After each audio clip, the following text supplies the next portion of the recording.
Just like the girl, I'm everywhere. How you say it so my shit, you would think I went to school for chiropractic. Looking good as hell today, just sent my nigga $5. Why'd you come from me about a nigga, man? You bitch back for that. Come at me about niggas who I don't even find attractive. I don't know that nigga, I just seen them on the town before. I can't be up in her face, I took her nigga down before. When I lose a nigga, I just pop out and go find some more. Soon as I feel like my time get wasted, then it's time to go. They say they don't fuck with me, but I say they can't fuck with me. Just like the girl, I'm everywhere. How you say it so with me? Them bitches should've stayed down. They could've been up to me, but all they doing is talking down. Cause they can't get up with me. My ex looking on my old friend. Both they had some fucking plans. Thinking that she got one up on me, she got my hand down. He thought he wasn't gonna have to stand on shit like he was handicapped. Made that nigga stand on it. Now his ass can't stand me now. High as fuck, I'm lit, yup. I don't smoke no sweet shots. Flying with my gang and them. Look at them like sisters. Them bitches be learning, they go outside about these niggas. I don't wanna hang with them. They don't have no business. They be going for anything, but I can't go for none of it.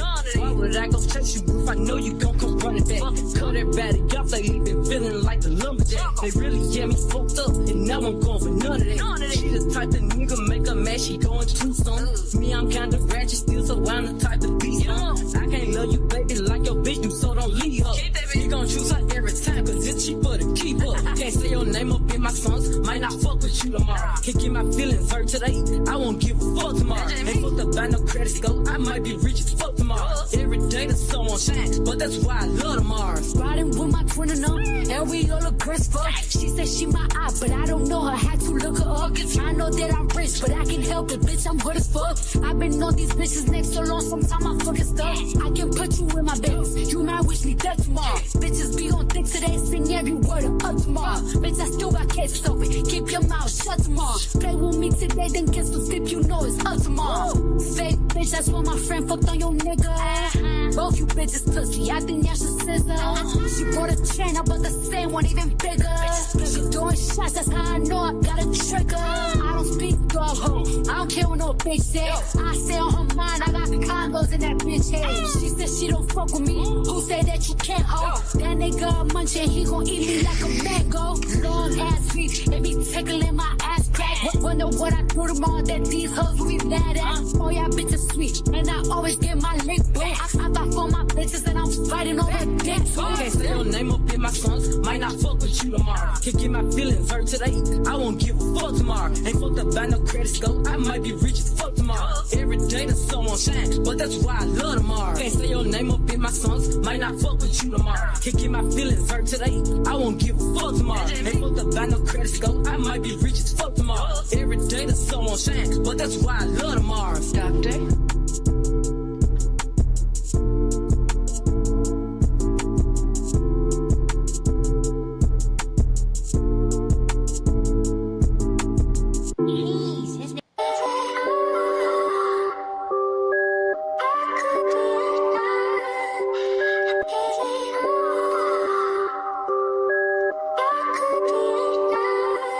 Doctor. Bend that ass over. Let that coochie breathe.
Good morning, people.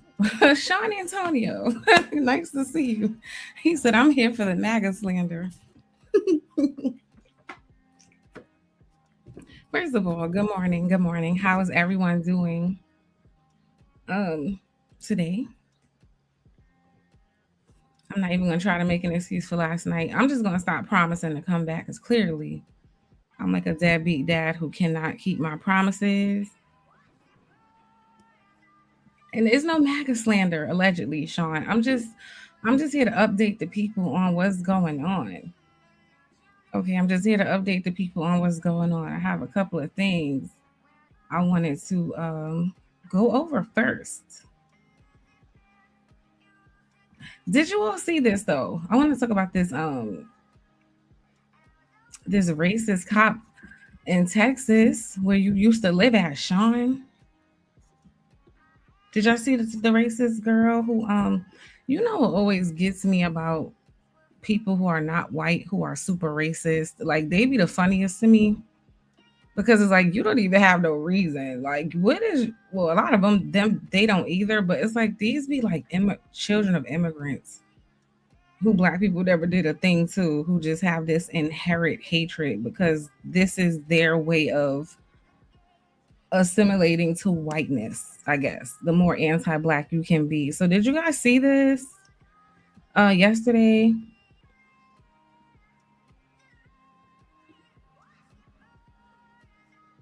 I'm trying to get it on the screen.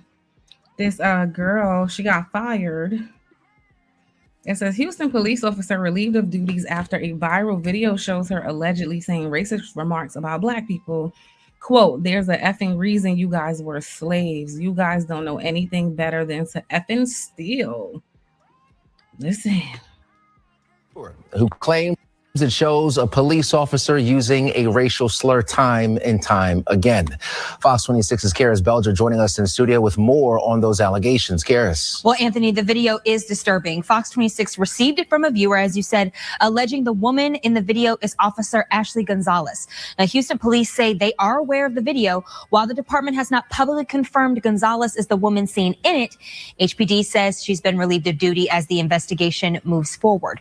Now, we're not showing you the full video, but I can tell you the woman in it uses a racial slur to describe black people at least 5 times. The video was posted to an Instagram story, and in it, the woman also describes an arrest and says she used that same word toward the person she was taking into custody.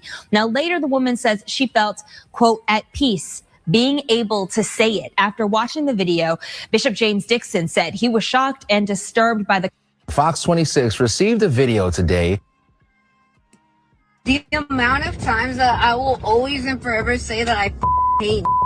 Oh. So the beeping out is like her saying an N-word. The amount of times that I will always say that I effing hate N-words. So the people in the comments are saying this was posted to a close friends group and one of the friends snitched on her. I don't know. That's what they keep saying in the comments. Oh my God, I hate. Like I hate niggers. Okay, that's what she's saying. I hate y'all. Like you. Like I don't. Oh, we were slaves, isn't that? I don't give a like for a reason you guys were slaves. You guys don't know anything better than to steal. Like, oh my God.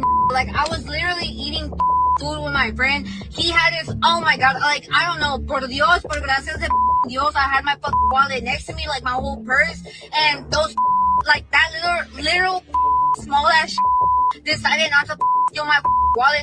Oh my God, I would have burned my heel and like whoop the out of that ass. But like whatever, right?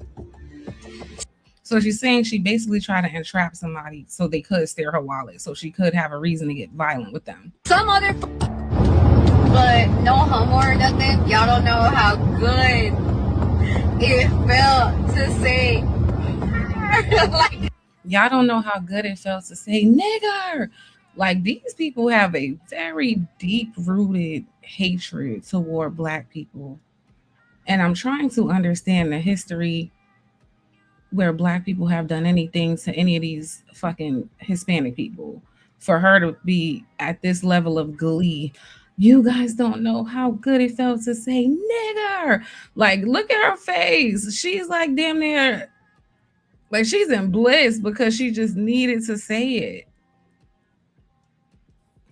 I feel like this is why for the black men who love everything but black women, why people in the community look at you with such disgust when they see you with certain people, because y'all be the only ones who seem to not understand what's going on.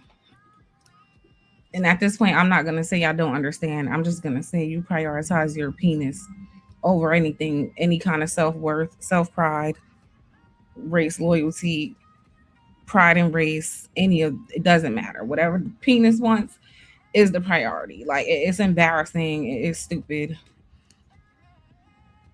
Out loud. Like, goddamn. Like, oh my god, I felt like I was back in the amount of times that I will always and forever say that I felt like I was back in the Marine Corps.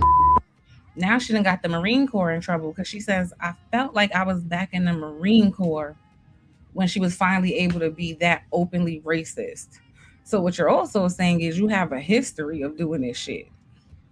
And she's not alone. I believe a lot of people who gravitate toward law enforcement are fucking racist, and they're looking for a legitimate way to be able to enact their hatred on a group of people who never done anything to them and don't think about them. Like, I kid you not. I don't know what the came over me. I grabbed that by the neck and I was like, come here, you. And oh my god, like I felt like the world just stopped.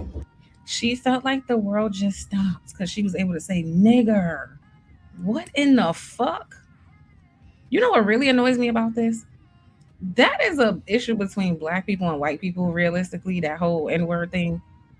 When other people are this level of invested, homegirl said it felt so good to say nigger. Like, what in the fuck? Black people, do y'all ever want to ask yourselves, why is everybody obsessed with you? Why is everyone obsessed with you? Why is that? Like it was just peace. Like I don't know. And then he was just like even I in my head I was like, damn, my son because I called him a dog. Like imagine, I felt like I was back in the Marine. Homegirl, like I'm gonna blame Maga for this only because I feel like the tone and the energy of the country right now and Trump's ability to make racists feel very bold and confident is why an idiot like this would be on her Instagram blatantly just celebrating being able to be racist. Like that, I just think they're connected. She didn't mention MAGA, but I don't give a damn. I'm mentioning them.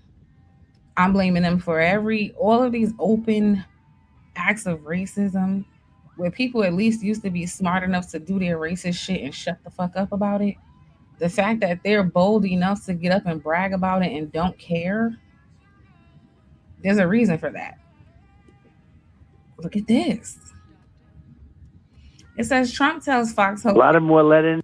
Trump tells Fox host that brown people's genetics make them prone to violence, but don't call him a Nazi or you'll offend people. Funny enough, his genetics globally have been the most violent, the most sexually depraved, the most just everything. Stealing, conquering, practicing bestiality, eating people. Like his genetics are linked to all the unimaginable, most disgusting things that you could think of. Funny that he wants to talk about genetics. That's interesting. Here, they shouldn't have been let in. Others are just bad. They go bad. Something wrong. There's something wrong there. So the genetics are not exactly. They're not exactly your genetic. It's one of those problems, Brian. It's a terrible thing, and it happens. And this is where black people get on my nerves, and they don't read between the fucking lines. You know who used to talk like that? Hitler. His genetics. You know the genetics. The genetics. You know where them arguments come from? These people have been always, since this whole campaign started, speaking in plain sight right in front of everyone's faces, but somehow nobody gets the memo. Happens. And it happens, and it happens too often. So a lot of them were let in here. They shouldn't have been let in. Others are just bad. They go bad. Something wrong. There's something wrong there. So the genetics are not exactly, they're not exactly your genetic. It's one of those problems, Brian. It's a terrible thing, and it happens. And it happens, and it happens too often. So a lot of.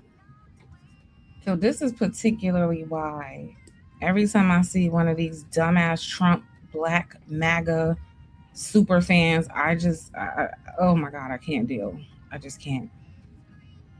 Oh, I found a study about that. I gotta find it. It's not in these clips. You and I and everyone. Look at Tucker Carlson. Tucker Carlson gives an apology for endorsing Donald Trump. I'm sorry for misleading people. Bitch, we don't want to hear no damn apology. We don't care. We don't care. Everyone else who supported him, you wrote speeches for him. I campaigned for him. I mean, we're implicated in this for sure. Yes. It's not enough to say, well, I changed my mind, or like, oh, this is bad, I'm out. It's like in very small ways, but in real ways, you and me and millions of people like us are the reason this is happening right now. Yes. So I do think it's like a moment to wrestle with our own consciences. We'll be tormented by it for a long time. I will be. And I want to say I'm sorry for misleading people. It was not intentional. That's all I'll say. You and I and So how do you guys feel about Tucker Carlson and people like him who want to now publicly apologize for misleading people? Are you guys feeling like you're gonna forgive them, or do you care at all? Some people don't care about this at all. But I find it like, how do I explain this? I think it's good and it's bad. I'm gonna tell you why I think it's good. Everything that's happening, because some people, number one, when they want to lead with their own hatred or their own bad intentions, I do appreciate them getting karma without anyone having to do anything to them at all, right? The opposing side didn't have to do a thing. Their own president did it. Their own president betrayed them. Their own president is subjecting a lot of them to the same things that they wanted him to subject other people to, right? So on the one hand, I feel like this literally had to happen in order for these people to even begin to have any ounce of common sense or compassion about the situation. I'm sorry, when people are just that deep in delusion, like as we can see every time I come up here with these MAGA people,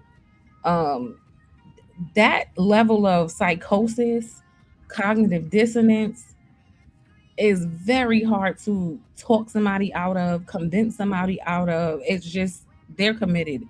One of the only ways to get them to really wake up is, unfortunately, things have to go this bad.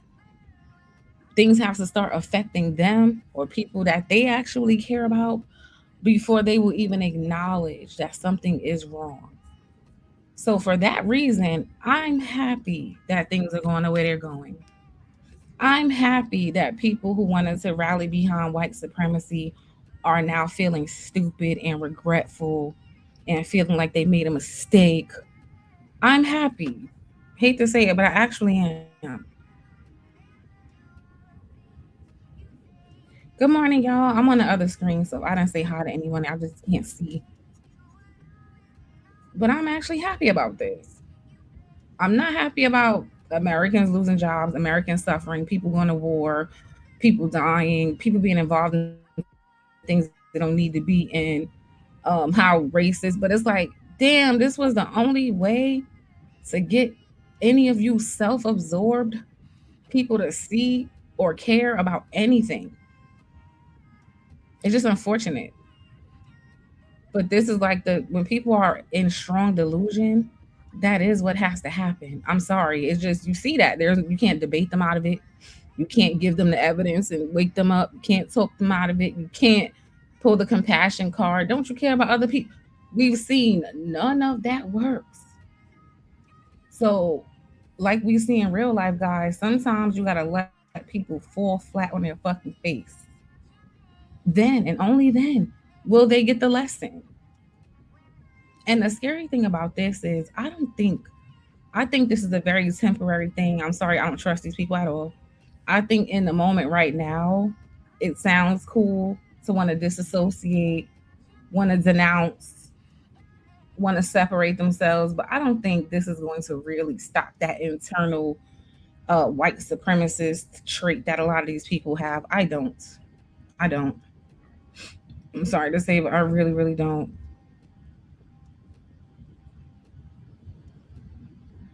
What is this? I don't know what this is, but I'm gonna click it.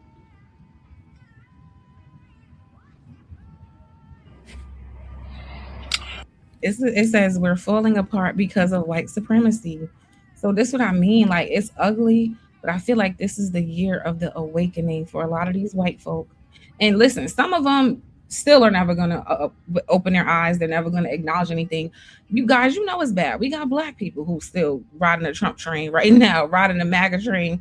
So you know this level of delusion, only God can change. I really mean that. Like it's just some people are just it's not gonna matter what you say. But it's interesting that we're seeing more and more white people come out and say, "Is this is our fault?" Because it absolutely is, just like most things are. While I appreciate all the white activists and all your work fighting ICE and fighting Trump and fighting this white supremacist regime, too often you guys lose sight of what the fuck the problem is. The problem is our white supremacist culture, white people. We are in this mess because the white man and the white woman love white supremacy. That's the only reason that we are all suffering. That's why our liberties are going. That's why innocent people are dying in the street, including white people.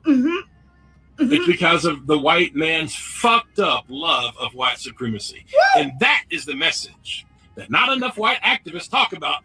Go to the fucking root. What is the fucking root of the problem? Exactly. White people and their white supremacist bullshit. That's how we got in this fucking mess. Exactly.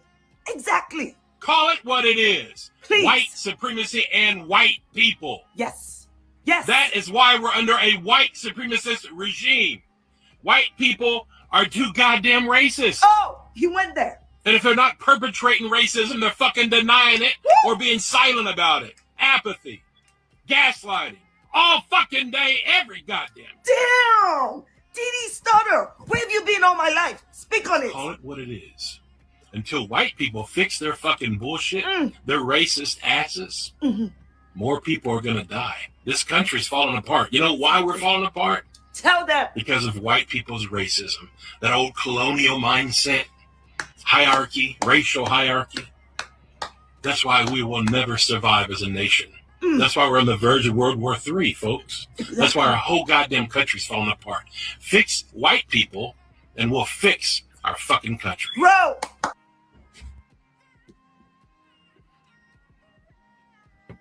So I feel like they're not zooming enough. Like I feel like it's cute. Oh, thank you for moderating, Boo. I appreciate you, and Mills. I don't know. I feel like the getting up and yelling at the cell phone is cute, but I don't know if that's enough for me. Oh, and sidebar, something I wanted to point to that he said that I've said before. Do you guys feel like Black people embody the behaviors of their oppressors? Because I say this a lot, and I feel like people don't really hear what I'm saying, or it goes over people's heads. But he mentioned some very specific things. He said the gaslighting, right? He said the denial of racism in itself, which we've seen a lot of the Black MAGA people do, right? They deny racism, they deny systemic issues, they deny oppression, they deny colorism, they deny, right? The gaslighting, we've all seen them do that. And just the not acknowledging the truth, right? We've all seen them do that. And I just wonder if Black people understand that they are literally acting out white supremacy with just the way they conduct themselves. the way they address or choose not to address Black issues, the way they speak about Black issues, the way they deny Black issues, the way they gaslight other Black people and try to guilt trip them into not even speaking about it, right? Because you're going to be in the victim Olympics now. You're a victim. You're lazy. You want a handout, right? I wonder if they understand that they're literally acting out white supremacy in those moments when they're dealing with other Black people. And I'm never going for it. I don't care.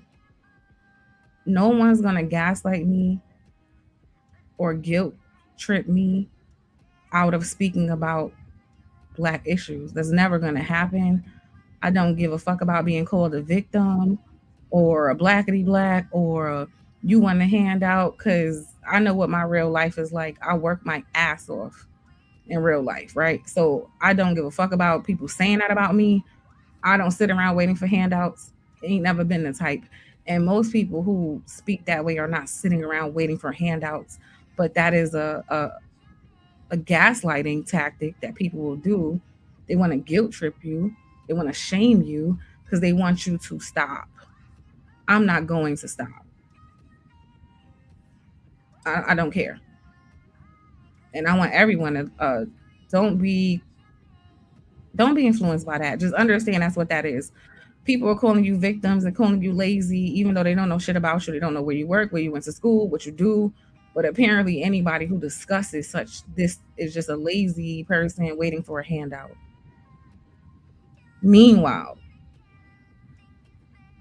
any other group of people, to the contrary, don't have no problem taking a handout at all. But the people who are maybe at the bottom economically, maybe though we're going to shame the people who probably would need a handout for wanting a handout, even if they did want one, right? But the elites getting handouts all day and night. Nobody has a problem with that. Like Black people are so mentally twisted. Some of y'all, sometimes I'm just say some, but the ones who make them kind of arguments, I feel like don't understand shit for real. They don't understand economics. They don't understand how wealth is distributed in this country.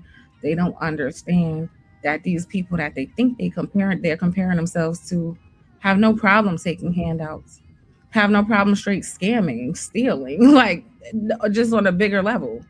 Have no problem with it.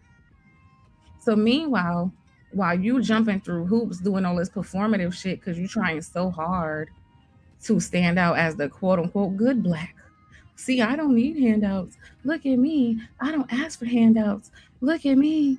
While you over there doing that dumbass performative shit, these people don't have no problem stealing, lying, defrauding the government, misappropriating funds, and I mean on a major level. And at your expense, my expense, they don't care.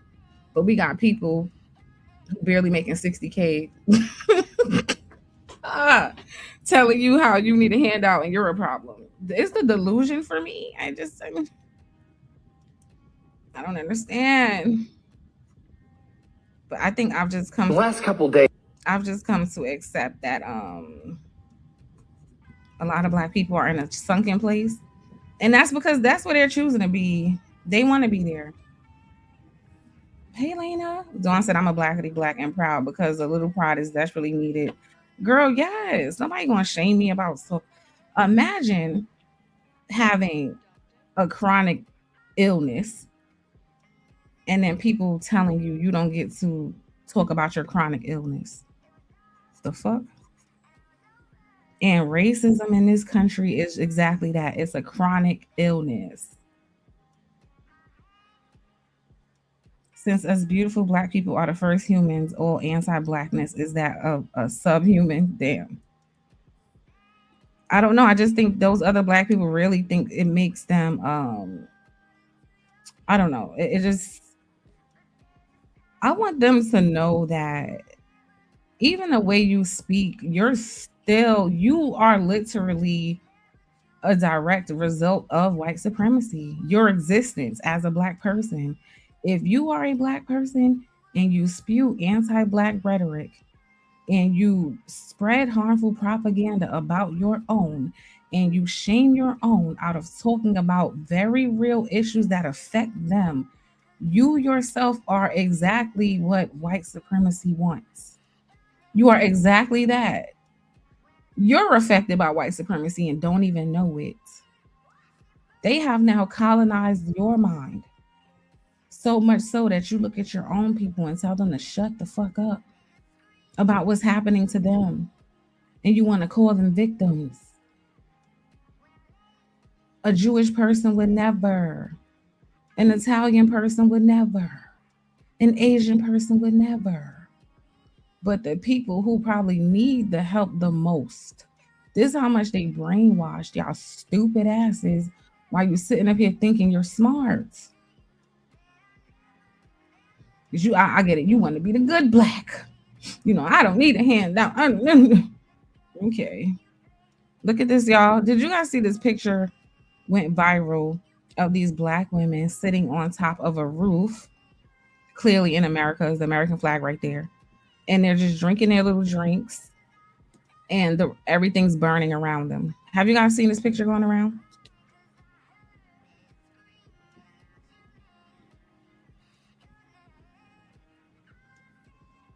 So let's see. And then this guy posted it. He said, is there any room on the rooftop? Listen, the black community, they are so done right now. I posted this image right after Trump won re-election, and I just want to know maybe if there is a spot for any of us white allies up on this rooftop. Before you say no, I promise not to take control. I promise not to talk about my friend who's black. I promise not to patronize or rationalize or really talk much at all. I just want to listen, because I believe if we were truly a wise nation, we would be listening to the black community right now, rather than a bunch of white folks who thought a guy that bankrupted casinos for a living was actually going to make America great. Listen, the black community, they are so done right now. I posted this image right after Trump won re-election, and I just want to know maybe if there is a spot for any of us white allies up on this rooftop. No. You guys made your bed and you need to lay in it. We don't have no room on the rooftop. Hell no. Before you say no, I promise not to take control. I promise not to talk about my friend who's black. I promise not to patronize or rationalize or really talk much at all. I just want to listen, because I believe if we were truly a wise nation, we would be listening to the black community right now, rather than a bunch of white folks who thought a guy that bankrupted casinos for a living was actually going to make America great. Listen, the black...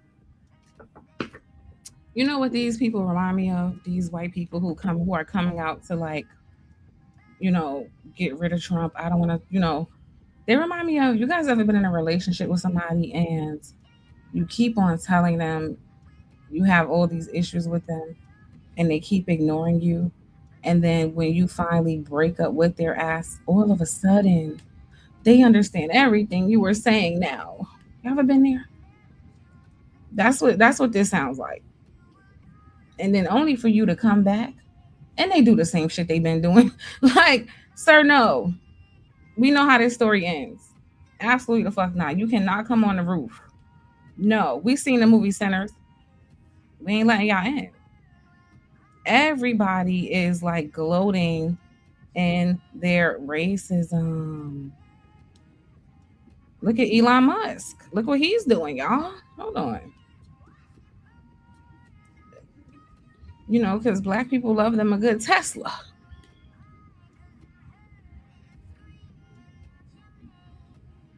Elon Musk just told a federal judge that being forced to not discriminate against black people violates his First Amendment rights. I'm not exaggerating. That's the actual lawsuit. Your entire attention is on a Chris Brown and Usher stadium tour right now. Meanwhile, Elon Musk is in federal court deciding whether his AI can reject you for your home, your job, and your doctor. This...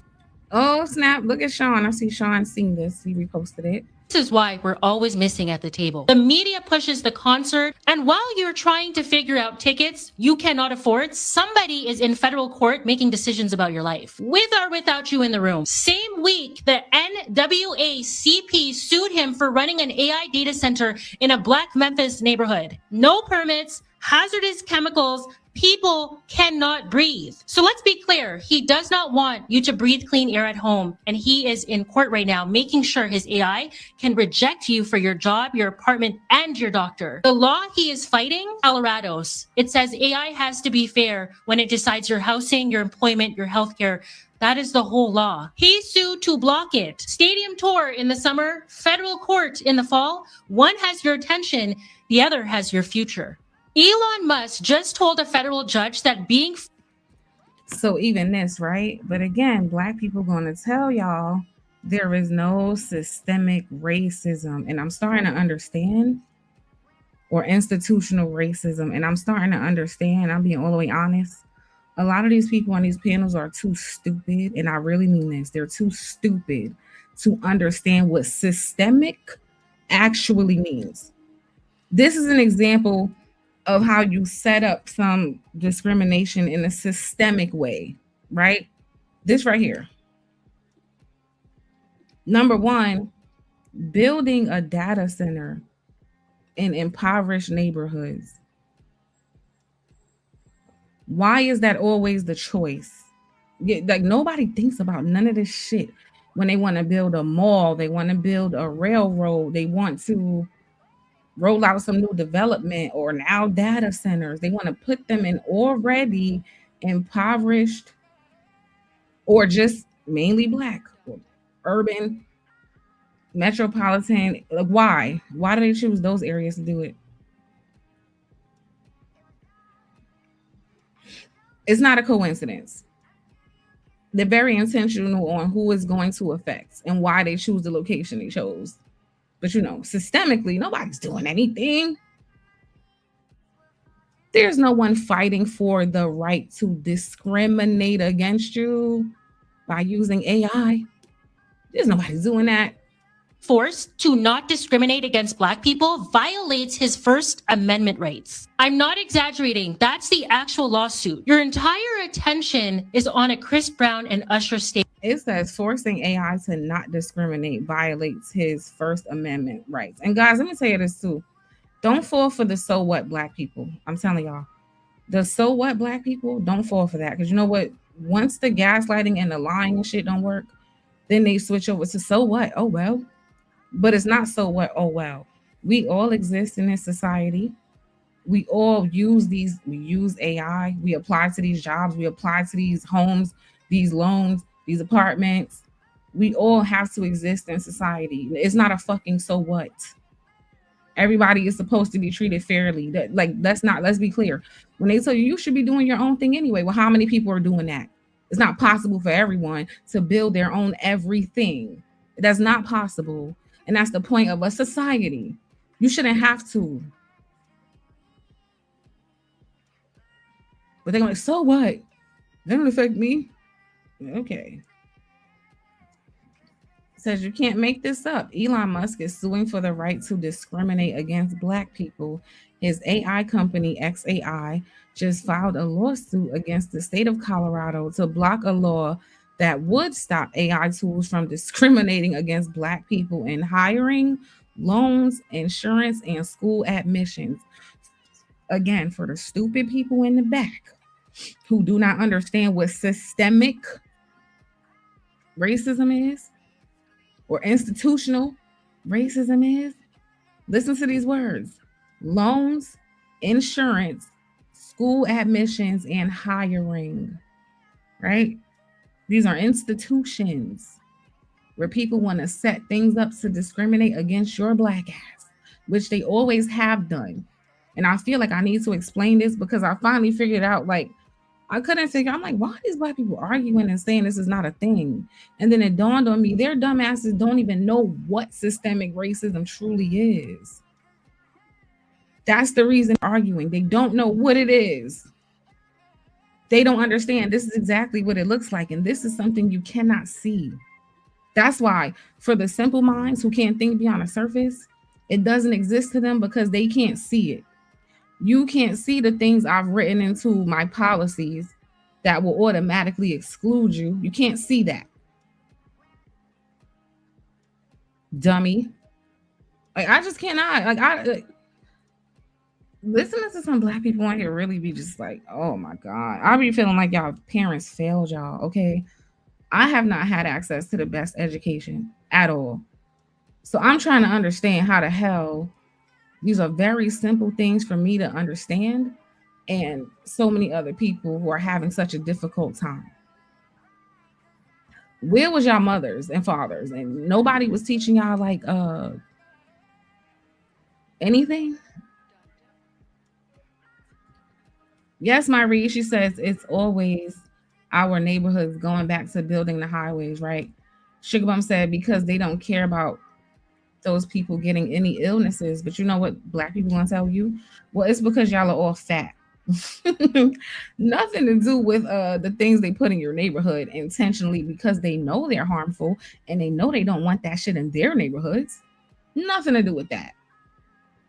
Nothing to do with the chemicals and shit they put in your food. Nothing to do, y'all just fat. That's literally the only reason for every problem. Health related and black. Y'all just fat, y'all lazy. That's all. Forget the fact that most Americans are fucking fat. But nah, it's just, you black people, y'all just fat and lazy, man. That's your problem. I say this as a white person with all. But this is the thing. I need people to normalize reading around here. Before you want to argue with a black person who's clearly smarter and better informed than you, before you want to argue that systemic racism isn't real, how about go Google that shit and read and understand what it is? Because this is what I'm noticing. There's a lot of people arguing the existence of a thing that they know nothing about because it doesn't exist to them. Because they can't remember the last time they read a book or did anything. You know what I'm saying? So it doesn't exist to them. So it doesn't exist. The next time, I want to tell everybody that the next time you hear some shit that you never heard of, go look into it before you argue with the person telling you about it. Just do yourself that favor so you don't look stupid as hell. Do that. All disrespect and my full chest out, and I genuinely hope it offends and triggers a lot of white people in the comments, right? The reason that so many global alt-right white people cling to the current system that is the capitalistic United States of America is because without the benefits of colonization and white privilege, they would live a subpar life. This actually reminds me of Sean is still here. This reminds me of something Sean used to say all the time when he used to be like, these mediocre white people. And it's a white person saying it. Like, yes, say it again, sis. I say this as a white person with all disrespect and my full chest out, and I genuinely hope it offends and triggers a lot of white people in the comments, right? The reason that so many global alt-right white people cling to the current system that is the capitalistic United States of America is because without the benefits of colonization and white privilege, they would live a subpar life. Without the benefit of colonization, why can't I speak? They would live a subpar life. And Sean used to always say this. These mediocre white folks, they're not impressive. He used to always say that. These people are capable of nothing great. Nothing. They would be the societal rejects and the welfare babies that they often accuse of stealing resources they've never fucking contributed. They need white privilege to succeed. I don't. You could abolish white privilege. You could abolish systematic oppression effective tomorrow. And not only would I succeed in life, I would excel. I know that because if a lot of people came from where I came from, they couldn't make what I made. I'm very proud of what I've done with my life, given the circumstances I was fucking given. I know that I don't need white privilege to succeed, but these people genuinely do. They're not privileged. They're not superior. In fact, they're inferior.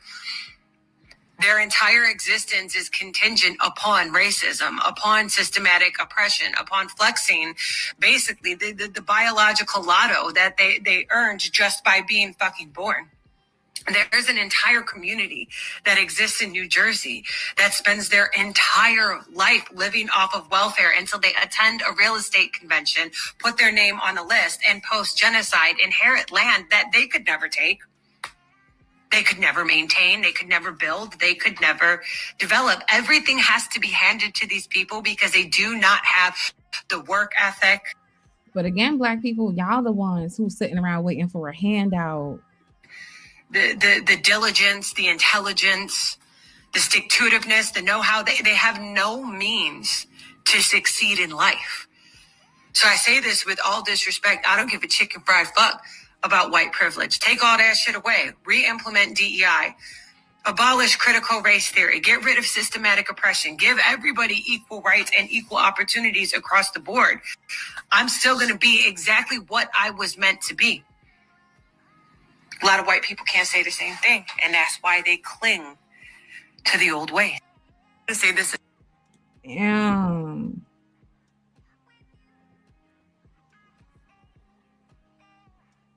We're just fine. Steven, are you a white person? I want to know. Why are you in the chat swinging? Oh, Brittany B. What's up, Brittany? She said, after fat, your mama was a single mom. And what about it? My mom was a single mom. And what about it? My dad was not in a house like that. He was in the house for a short time. And what about it? And my mom raised an entrepreneur, went to school. I'm smart. I'm not fucking running around here with a bunch of baby daddies or a bunch of kids. I don't live off the government. I literally make my own money with my own skill. Like, yeah, mother was a single mom. And what about it? And what about it? The fuck? Please. Have we seen some of these dual parent homes? Brittany? Because like every school shooter I ever seen had a mommy and a daddy in their house. And somehow I'm smarter and more resilient than a lot of people who come from the dual parent home. I'm just being honest.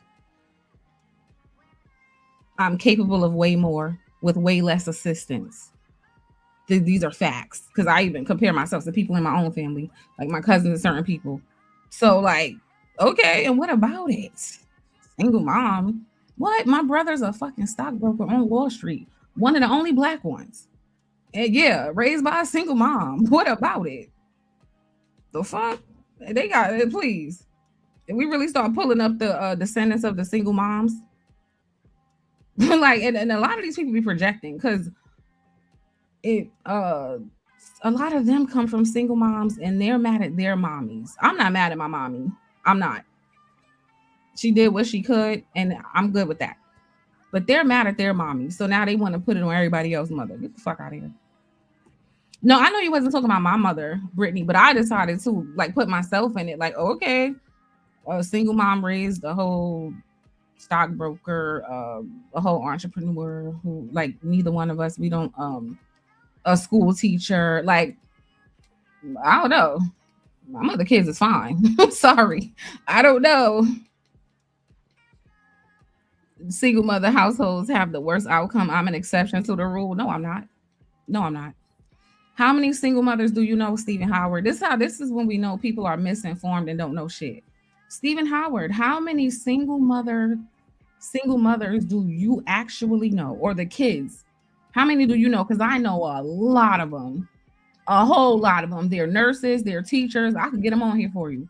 How many single moms do you actually know?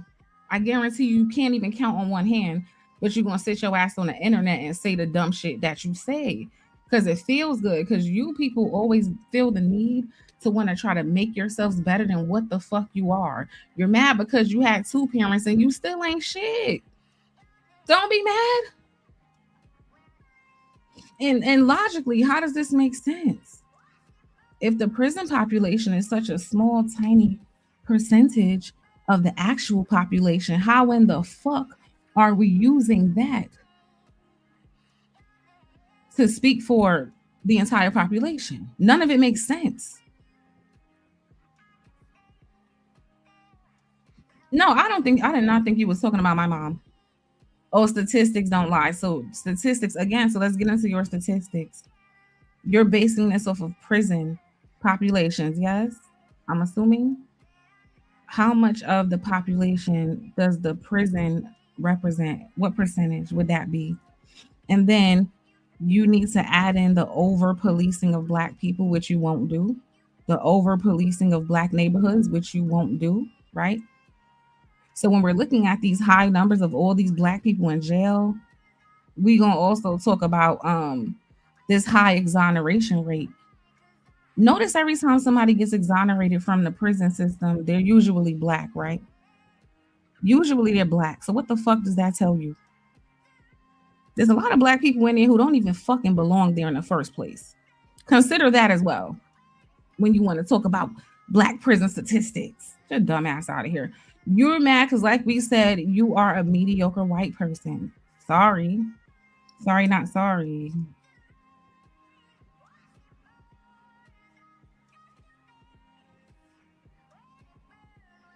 Why do y'all have two parents, Steven, and y'all are weirdos? Why is it like that, Steven? Why y'all can't not molest children? Why y'all can't not rape women? Why, since you care so much about crime statistics, let's talk about your people, Steven. Why do white men have a problem with raping and molesting every fucking body, including little boys? Why is that a problem with y'all? Is it genetic? What's the problem, Steven? You want to talk about crime? Let's talk about it. Why do white men rape and molest at the rates that y'all do, Steven? Why is that? Oh, you don't want to talk about that? Why do y'all practice incest more than anybody? Why do y'all participate in bestiality? You people are some of the sickest. Like, you don't have the room to be talking about anyone. And I'm going to stand on that. Why? Why? Answer some of my questions, please. Before you bring your white ass in here wanting to talk about Black people. Even this right now, right? You guys' unhealthy obsession with Black folk is something that needs to be studied. Like I fucking said, I could point you to a lot of people who were raised in a single mother household and they are outperforming most Americans. I promise you. Most of my friends are either nurses, they're teachers, or they're entrepreneurs. That is who I know. And a lot of them are raised right here in Brooklyn, New York, by single mothers. And in case you don't know, RNs in New York make six figures, in case you didn't know. Okay. Teachers get paid pretty well here too. That's why they don't like to leave, especially when they get a master's. So I'm just saying, like, what they were raised by single mothers too. The fuck out of here with that bullshit. Some of y'all come from a whole community of people and you still ain't shit. I don't want to hear it. Y'all want to know something that nobody's ready for in 2025 except for those who already seem to fucking know it? Black people are the aboriginals of every continent. Dark-skinned people are the aboriginals of every continent. Native Americans migrated over the ice bridge from Siberia, that would be Asia, and became what we now know as Native Americans. Yes, they lived off the land. Yes, they knew how to give back to it, so therefore they should be considered indigenous. But the people who were on that land before them and the ice bridge even formed were Black people. Black people also built pyramids on every continent. That's why there are pyramids on every continent. The Buddha was a dark-skinned man. The Chinese, we have a lot of trouble denying that we come from melanin. We do. We've tried. We have not succeeded. The difference between us and every other group is that we can admit to the fact that we came from melanin. Why can't everybody else? It's not erasure to say that black people were the aboriginals of every country. We're not saying you didn't exist. We're saying you came after. What's so hard to understand? Just like me saying that Koreans came from China. It's not me saying that they don't have their own culture. That's how all of these Korean nationalists took it in my comments. Oh, you're saying we don't have our own culture or genetic identity? No, I'm saying that culture and genetic identity came from us. If you are... I'm gonna have to start the Asian girl over because I really got y'all triggered in.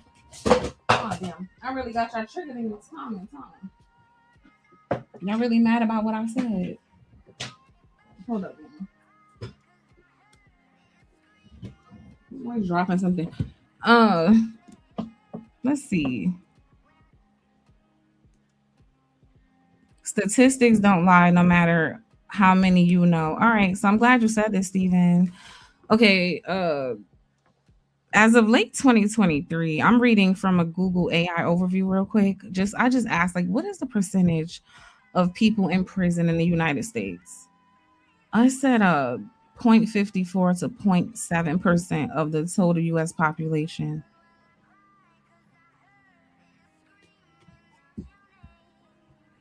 So less than 1% of the population, or roughly 1% of the US adult population, is in prison compared to the entire population. So since you care about statistics so fucking much, why are you talking to me about the 1% of anything representing the other 99? Why? Why are you doing that? Because you said it. You said it's not about black people. I said all people. That's what you wrote. So do not bring this argument back to black people now. You said I'm being racist and you weren't talking about black people. You were talking about all people. So according to the statistics that you love, 1% of all US citizens are in prison. So why the fuck are you talking to me about 1% of people representing the other 99, Steven? Why are you doing that?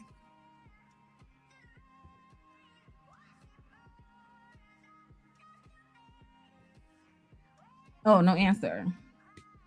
These are your words right here. It's not exclusive to a particular race. You're just racist. No, I'm not racist. I'm just honest. I just tell the damn truth.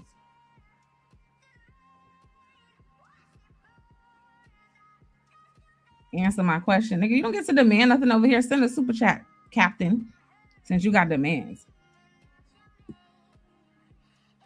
D Chicago says only 21% of black 8th graders from New York read at proficient levels in 2024.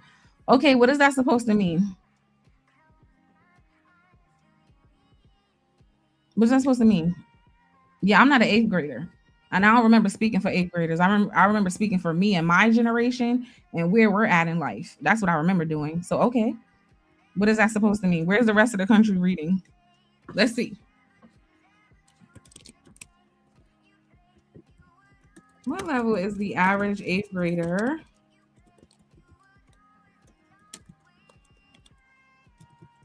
in the US reading?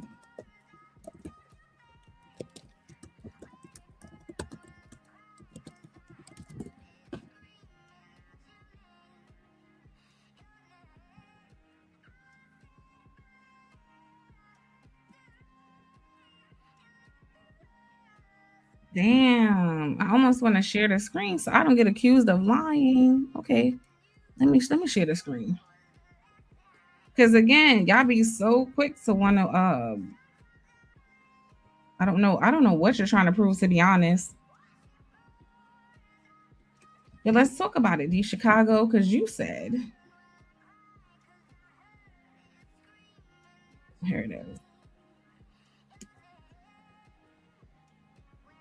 You said only 21% of black 8th graders from New York are reading at a proficient levels in 2024.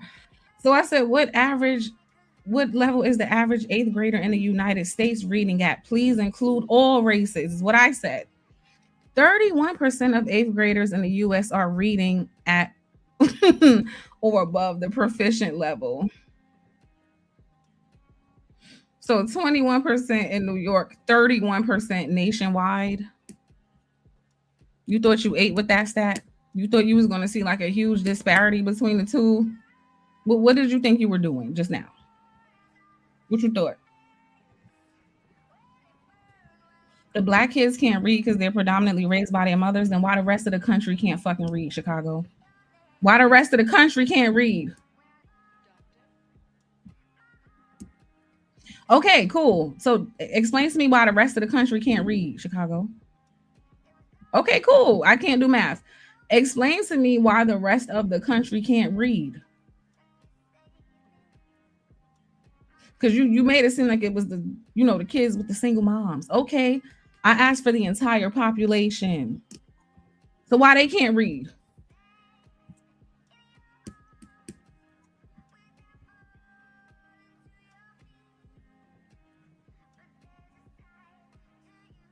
(2022) National Assessment of Educational Progress. Only 31% of eighth graders in the United States are reading at or above their proficient level.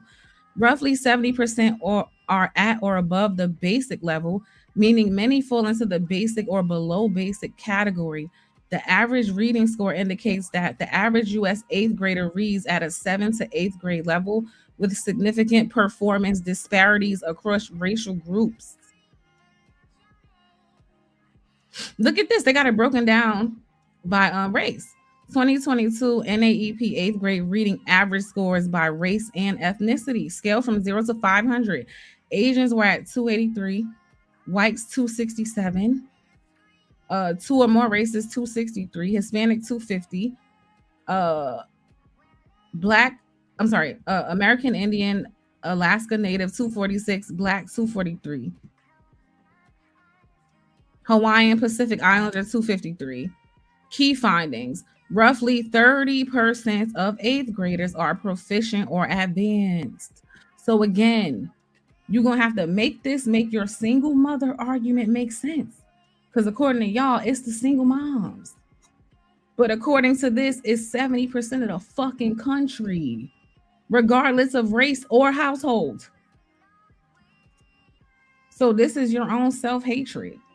Go read a fucking book before you come talk to me. Like I told y'all. You're a black ass. What? It's always a black man. Y'all embarrassing. You want to be the one shitting on your own race so fucking bad. You ain't even bother to look at the entire group and compare to the entire group, did you? You want to hyper focus on shitting on your own. So blacks are last and have the most single mothers.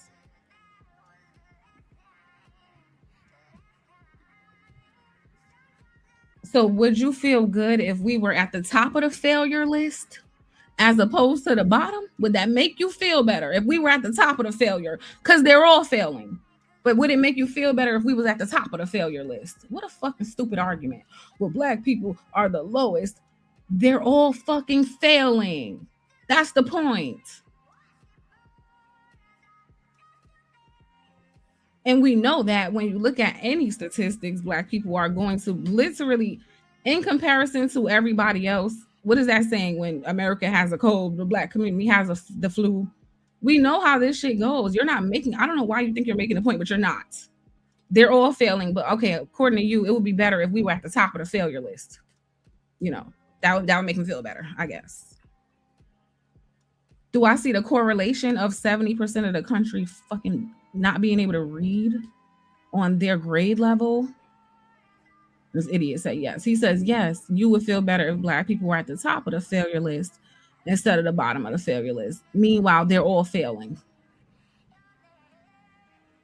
So this is what I'm trying to understand about people. Funny enough, a person like you arguing over reading levels. Where was your mother? Because you don't seem to have very good reasoning, like deductive reasoning skills. You don't seem to be able to like apply logic well. So maybe this is why this is like really important to you, because you know that your mom failed you. But to the other black people in the chat, pay attention to what people will do, right? They will hyper focus on a negative statistic about the black community. But when we broaden the scope, right, and we look at everybody else, this is what you'll find most of the time. The black community ain't that far away from what the other communities are doing. But they're going to tell you just black people, right? He said, you can't do math. Nah, you don't have any sense, is what I could tell you. I didn't do any math. The only thing I told you was that according to this study, only 31% of 8th graders in the United States, including all races, which they just broke down for you, are reading at or above the proficient level. And so, guys, this is where the cognitive dissonance kicks in and the male ego, when people are proven wrong because their dumbass didn't bother to read or do any comparative analysis at all, even on a basic Google level like I just did. They can't take it. So now they're going to windmill. You know what I'm saying? It is what it is. Black kids are already at the bottom. Great. White people outnumber us. They can afford some of their kids to not read. Okay, great. What can you show us the black kids that you're tutoring? Can you show us the after school programs you volunteer at or that you donate money to? Show us how you're helping the black kids get out of this situation. Can you show us? Are you helping? Oh, you're not helping. Okay. I cannot do the coonery. Like, I just can't do it. I can't do it. No, I do understand the correlation. You don't understand the correlation. You said it was single moms. You said single moms were the problem why the kids can't read. And then you gave me a statistic about how the kids are doing in New York. And so I asked Google, give me the 8th grade reading level statistics and include every race. And I just read you the breakdown of them all. 70% of the entire group are not reading at their reading level. So you don't understand the correlation, which, like what I was trying to say earlier, that single mother shit is bullshit. These other races, right? And even some black households have 2 parents in them too. They failing too. The fuck? I don't understand. Anyway, we can't argue with cognitive dissonance.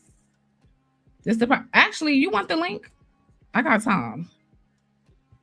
I got time for you.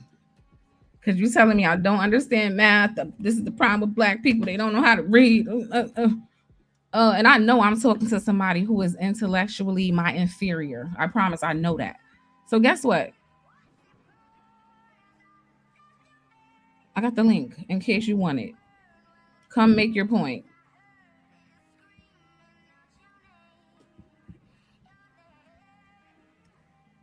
Just for you.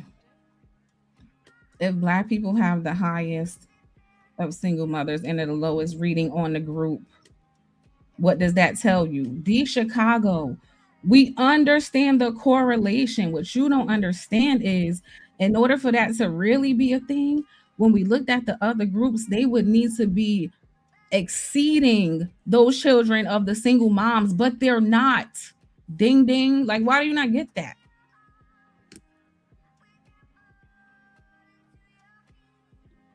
Well, there's the link. I'm not going to address you no more. I put the link there if you wanted to come make your point. I doubt that you can, and that's why you probably won't. But yeah, I'm done with you. Keep on holding to your delusion.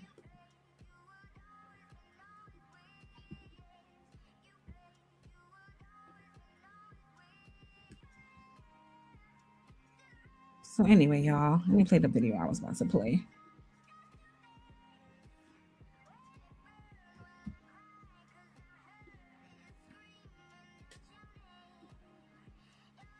All that windmilling from the chat is cute, but I bet you won't come and argue your point because you are not as smart as you think you are, like most of you never are. Y'all want to know something that nobody's ready for in 2025 except for those who already seem to fucking know it? Black people are the aboriginals of every continent. Dark-skinned people are the aboriginals of every continent. Native Americans migrated over the ice bridge from Siberia, that would be Asia, and became what we now know as Native Americans. Yes, they lived off the land. Yes, they knew how to give back to it, so therefore they should be considered indigenous. But the people who were on that land before them and the ice bridge even formed were black people. Black people also built pyramids on every continent. That's why there are pyramids on every continent. The Buddha was a dark-skinned man. The Chinese, we have a lot of trouble denying that we come from melanin. We do. We've tried. We have not succeeded. The difference between us and every other group is that we can admit to the fact that we came from melanin. Why can't everybody else? It's not erasure to say that black people were the aboriginals of every country. We're not saying you didn't exist. We're saying you came after. What's so hard to understand? Just like me saying that Koreans came from China. It's not me saying that they don't have their own culture. That's how all of these Korean nationalists took it in my comments. Oh, you're saying we don't have our own culture or genetic identity? No, I'm saying that culture and genetic identity came from us. If you are not tapped in, and you don't talk to marginalized groups, and haven't spent any time with them, y'all gonna be offended by what I'm saying. Some of y'all only research your own identity, and that's it. And that's the only content you make besides your matcha. Black people were here first. Black people were here first. Black people were here first. And whoever that pisses off needs to leave my channel, needs to block me. All the above. Koreans, their genetics, their culture came from... Was Taz in the chat? I saw Taz in my chat earlier. What happened, Fighter? You mad? You always mad when black people seem to be getting some type of notoriety. Why that make you mad? And y'all know that's what I'm about. Why does that make you mad?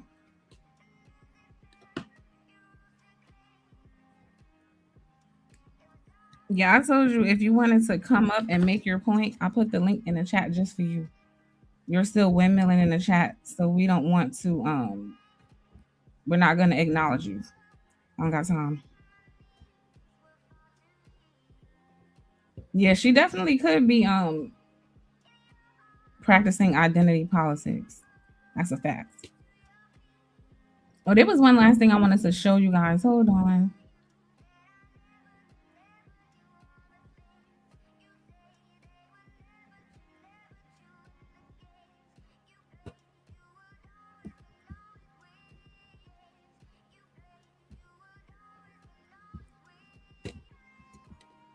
You know what? I want to look at something else.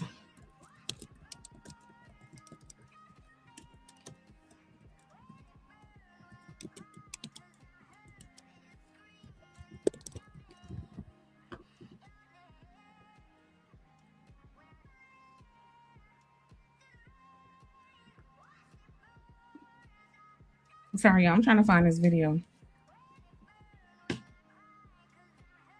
The only thing that matters is what we're doing to lessen the burden. Yeah, what are we doing? If I got the math wrong, come tell me the math that's right. What are you scared about? Black kids are literally the...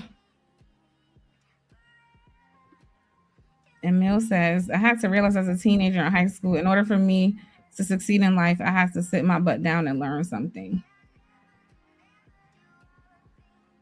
Lena says these tests don't get a true accurate on accurate reading. I don't know.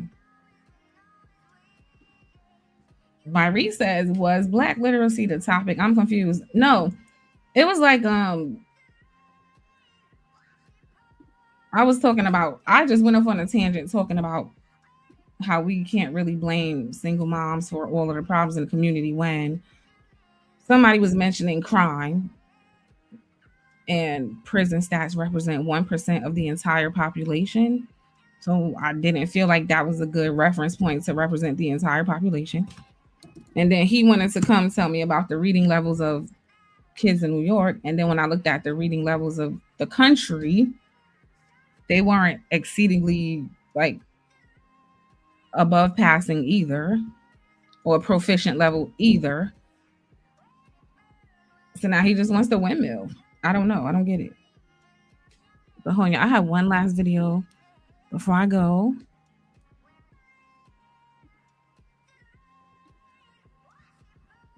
And the funny thing, guys, have you guys read the statistics on most on most American adults? Most American adults, I don't think, read past the 8th grade level. Let me look this up. What is I read something like this the other day. Reading level of the average American adult. Let's see.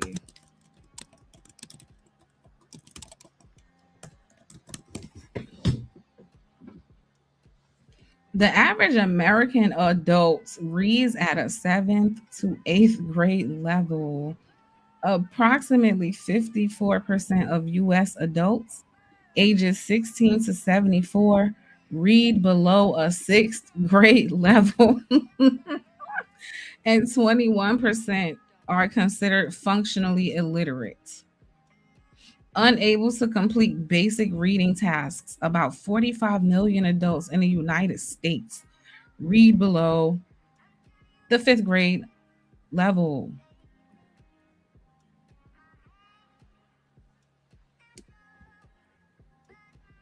Well, this is crazy.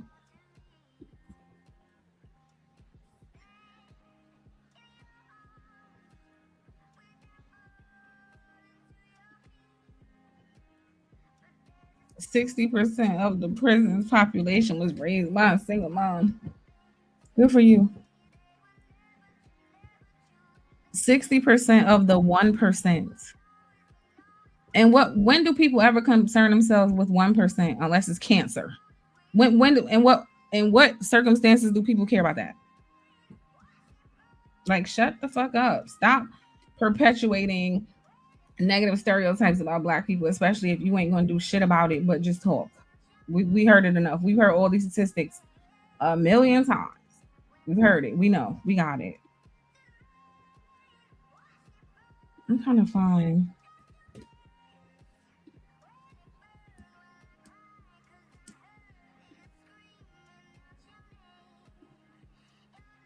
I'm so tired of y'all and the statistics.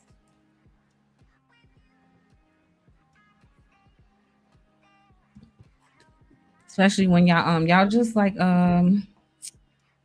what's that girl, Pearl, who wanted to focus on one very specific part of the statistics, but then when you ask her about the other part, she can't really tell you shit. Learn Spanish with real. So this is my final video I want to show you guys, and I gotta get out of here.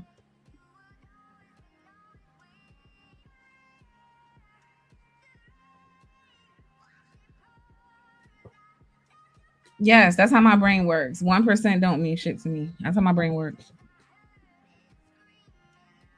Unless we're talking about a chronic illness that can spread fast and do some damage, no, 1% it does not fucking matter to me.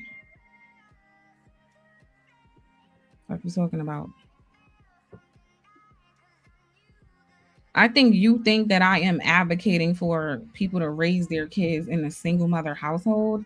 So just for anybody who's too stupid to understand, I am not advocating for any single mothers I'm not advocating for people to have fatherless homes.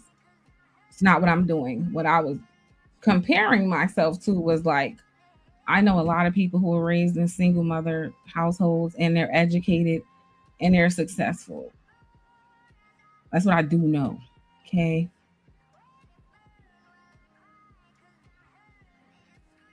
I know that there's more successful people who are raised in single mother households than unsuccessful people. That's what I do know. Most of the people raised by single mothers are not in fucking jail. Most of them are not. That's what I do know.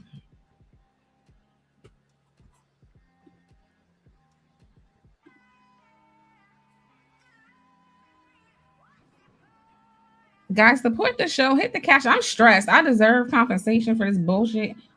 This is my last story and I'm out of here. I ain't got time.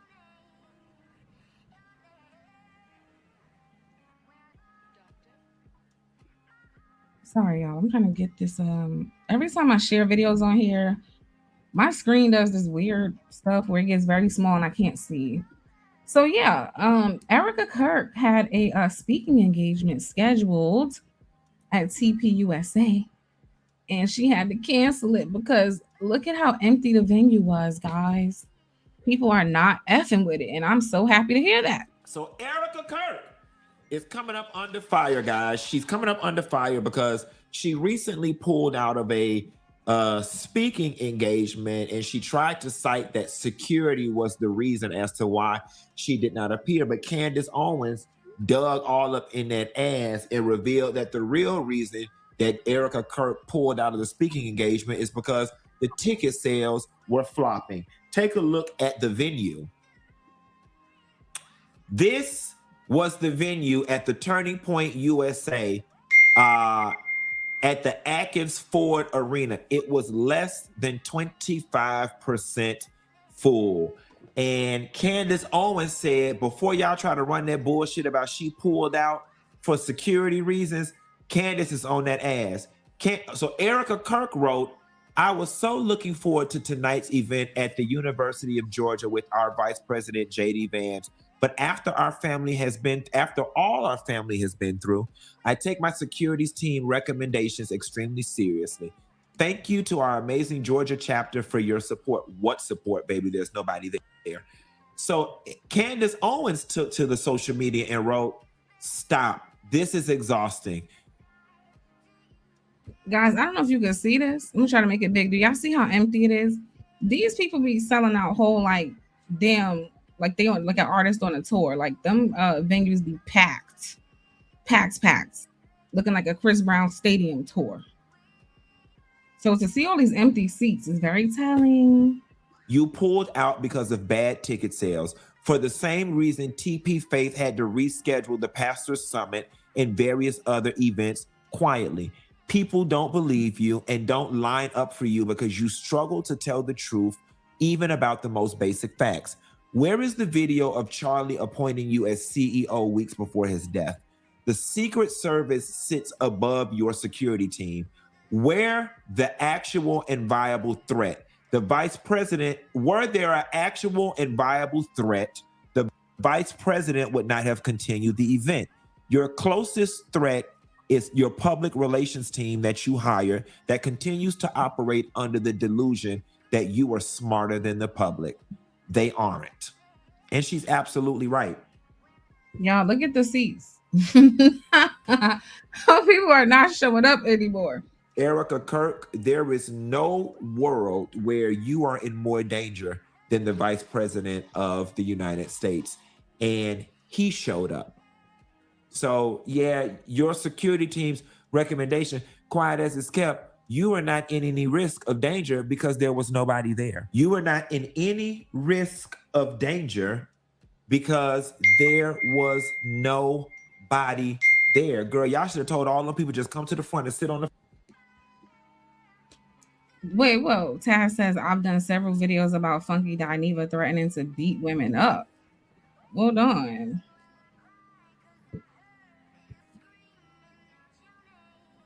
Let me finish this video. Flow, like we used to do in elementary school when Miss Frizzle would tell us to read a story. The beautiful thing that I like about this is that it is. Damn, I don't even feel comfortable watching this no more. We gotta look into that. But anyway, y'all get the point. I want to ask two questions. Do you guys think Drewski has anything to do with this, or people turning away from Maga, or Candace Owens, who's been on Erica's ass, like, and I mean on her ass, like she been exposing any and everything she can about how she's a liar.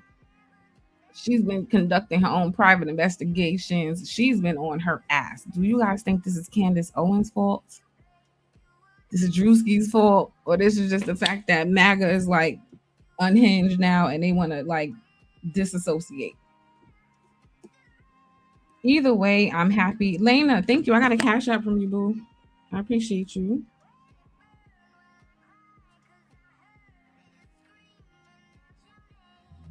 Yeah, thank you for the cash app, Lena. Erica is silly, period, and they realized it. Nah, I think Erica was going full force. I really believe Erica was going to get with J.D. Vance. I promise you, nobody can tell me that wasn't the plan. That was going to be her new man.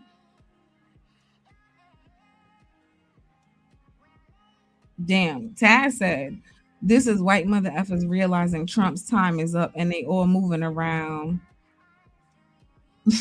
I said, I ain't gonna lie, I thought she was the White House press secretary.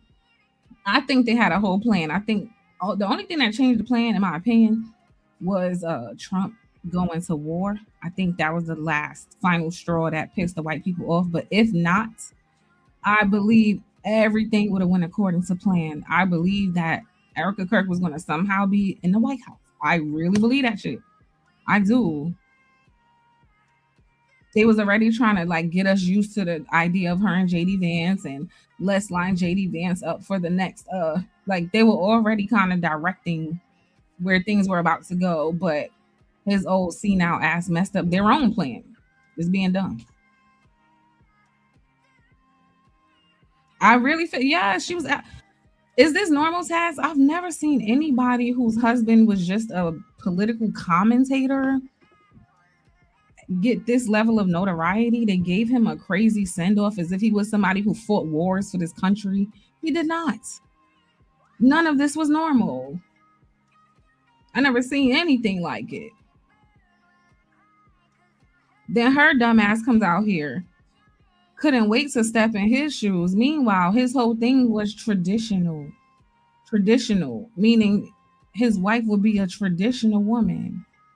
That's why Candace Owens was like, show us the video where he said he would have ever appointed you as the CEO, when his whole thing was women belong in a traditional role, which would be in the house with their fucking children, which is where you were for the most part prior to your man passing away. Damn, Taz said that Charlie Kirk BS was their way of saying he was better than George Floyd. So I can't pronounce words. Damn. Lena says she still thinks she was a part of her husband's deletion. I do too. I 1000% believe it too. Maybe I've been watching too much Candace Owens, but I believe it too. Because the things they keep revealing about this woman, in addition to her very strange behavior and her lying that keeps getting exposed immediately after her husband's death, none of it's making any sense.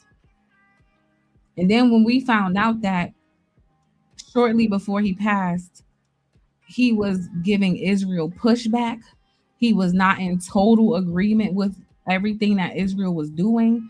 Everyone knows that's the quickest way to get your ass deleted. And he was way too popular and influential to be speaking like that, I guess. And so they had to get him up out of here. I 1000% am blaming Israel allegedly for that shit. I don't care what nobody says. I do.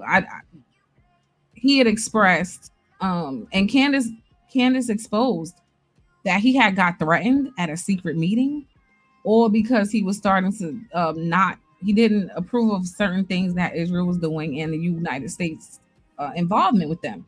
And he started speaking that way, which was very much the opposite of what he did stand for. But whatever he saw, whatever he found out, I don't know. When he started to go against Israel and the relationship that the U.S. and Israel has, and like he felt like he said something like, I don't think Israel should be this involved in United States government, something. But he pissed off the wrong people. Erica is a plan. I believe it.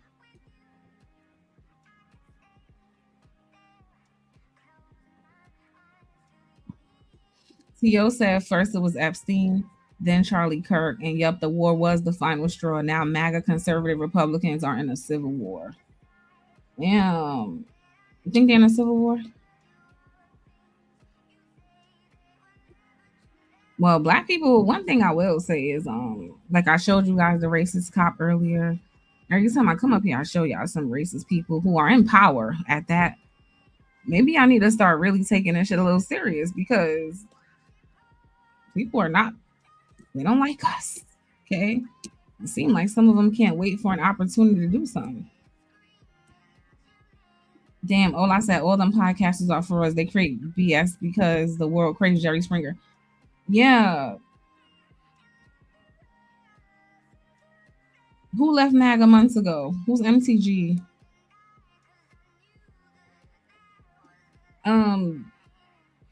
You say, okay, so Candace Tess. Candace does sound like a bitter ex. I'm not gonna lie. But two things can be true, right? Candace is looking and acting the way his wife should be acting, right?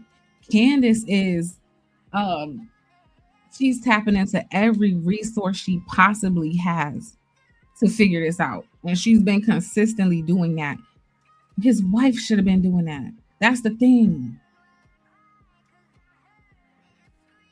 None of this shit make no sense. So I think two things can be true. Yes, Candace is risking it all for her boo, you know. However, I don't think she's lying on anyone. I don't think she's lying on anyone. They really brought down like hell on Candace. The way, I don't know if you guys watch Candace, but the way these people have been like publicly and privately trying to ruin her, it's some next level stuff. And she's still been fighting, Like it's not shit is crazy. Oh, this was interesting. I wanted to show this to you guys before I go too.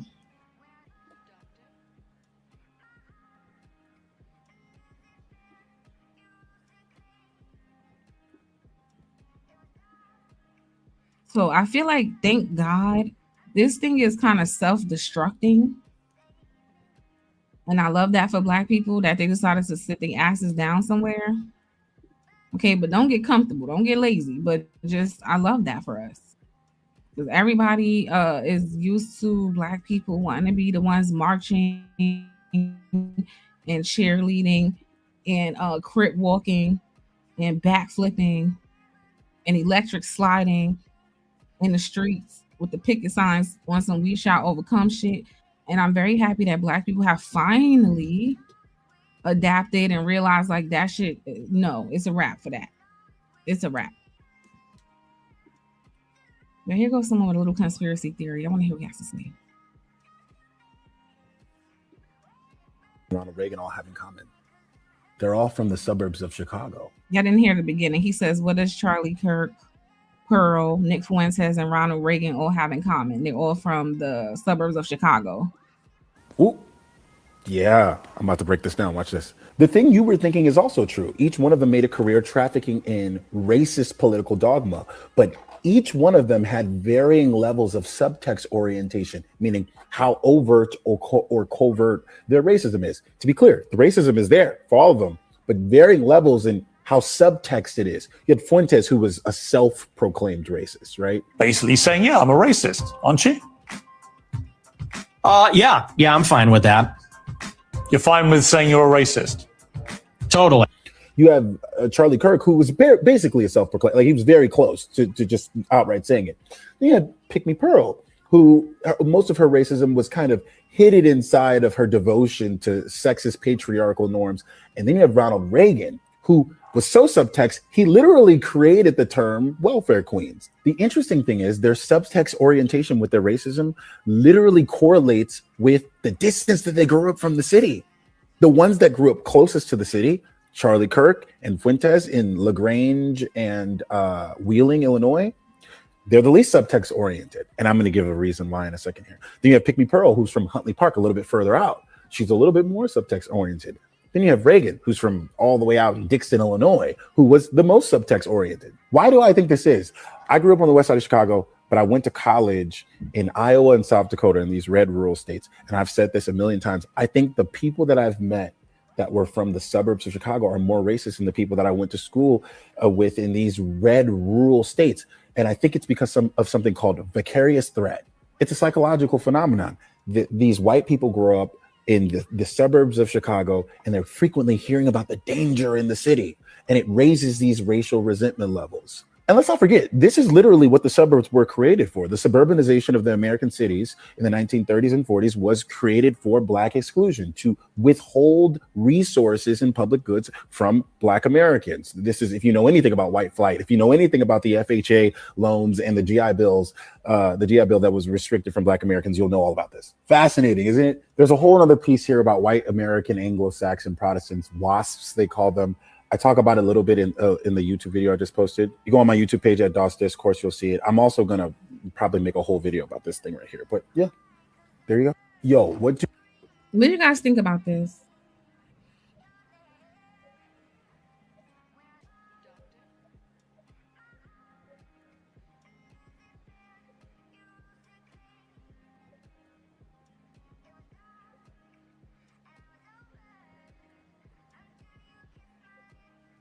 Well, she said Candace had to learn she can't be out here talking crazy about the Yakubian widow queen. Well, she hasn't learned. Candace is still going strong. And have you ever seen a Candace Owens live stream? She gets like hundreds of thousands of dollars damn near every day or every other day.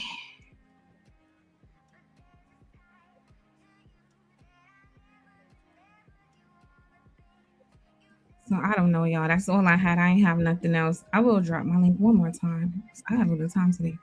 And if no one comes, I'm out. But I wanted to, do my Maga wellness check because I am keeping a close eye on them. And I gotta say something because somebody said something to me and they called me a Democrat the other day. I'm not a Democrat either. I just want to be very clear. I don't subscribe to either one of these things. I don't.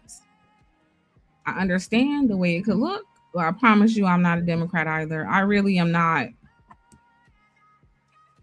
Yeah, I don't trust politicians either way. I just don't until I see different. But this is a learning process for me. Like as I'm covering these things, I said it before, I've never really been into politics. I'm not going to be the most well-informed person. I will admit that. I just react to what I see and give my little opinion, right? But this current climate makes me interested more. And we are going to do some shows discussing Democrats as well. So I damn sure ain't picking the MAGA side. That's out. But that doesn't mean I've picked the Democrats either. I don't have positive thoughts about either party, to be honest with you. I just think this one is way worse, at least from what I can see right now. That's what I can say. But I want to look into the Democratic Party too. I want us to talk about them too and the problems with them too. Because at least off the top of my head, I know one of the main problems was the LGBTQ stuff. A lot of people have issues with that. But honestly, off the top of my head, that's the only thing I could tell you. I don't know anything else. Oh, and the fact that if we look in the past, I don't see any big grand thing that Democrats have actually done to really help Black Americans. Now, again, that could be my ignorance. So like I said, I don't know. But if anybody could correct me in the chat, what have Democrats done historically that has really helped move the needle for Black people? Maybe they did do things I don't know about, but I don't know. Somebody can help me. Somebody said Fantastic for the win yesterday. What happened with Fantastic yesterday? Tio said the Democrats are loving this right now. Tio, you know who called me a Democrat? Of course, it was like a legit MAGA. Like this person is very much, is not ashamed about it. They called me a Democrat. And I was like, I'm not a Democrat. And they was like, wow, most people listening to you and looking at you, that's exactly where they would place you. I was like, okay. The urban landlord. Oh God, this is you. You're the Black dude, right? That's always talking horrible about Black. You like the Uncle Ruckus, right? So let me answer your question.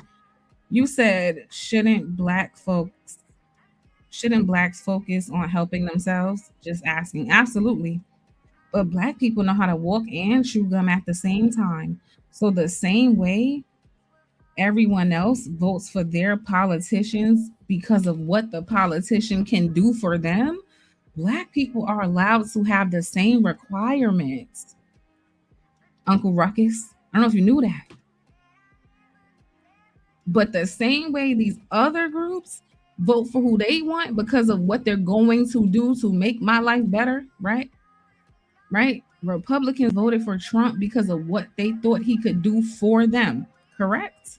So Black people have a right to require something for their vote as well. I don't know if you knew that, but Typically, that's how people make those decisions. So, yes, is there anything that the Democrats have done for Black people? If they have, let me know. I don't. Blacks don't even know what their country defined as Black. Who told you that? I can tell you real quick what my country defines as Black. See, this is the problem. You're not a Black person. I am. So let me explain. When we say Black, we're talking ethnically, okay? Black as an ethnicity. It is very simple. Black American, meaning like you see me, I don't have any Caribbean or any other, like, that's not a thing with me, right? My ancestry is going to trace straight back to a plantation here on both sides, right? That's a Black American. It's very simple. Like, again, you outsiders kill me. You don't get to define what I am. That's the problem. Y'all got a little too comfortable. Just because you don't understand the definition doesn't mean we don't have one, sweetie, or you don't fit into one. Sorry, but we know what a Black person is. I'm sorry. Urban Landlord said, you're asking a question after Blacks voted for Democrats for generations. Well, I'm sorry, I wasn't born for generations, right? So I can't be responsible for what people did for generations. And again, white people are going to ask that question every single election, regardless of how many generations have passed, as they should, because again, that's what people do when they're making a decision on who gets their votes. But it's always a self-hating Black person who wants to come and tell the Black people they don't get to have any requirements or standards, but everybody else does. Okay, I don't understand it. Blacks need to start doing for self. When have Black people not done for self? You sound crazy as hell. How about whites need to start doing for self? They need to start doing for self.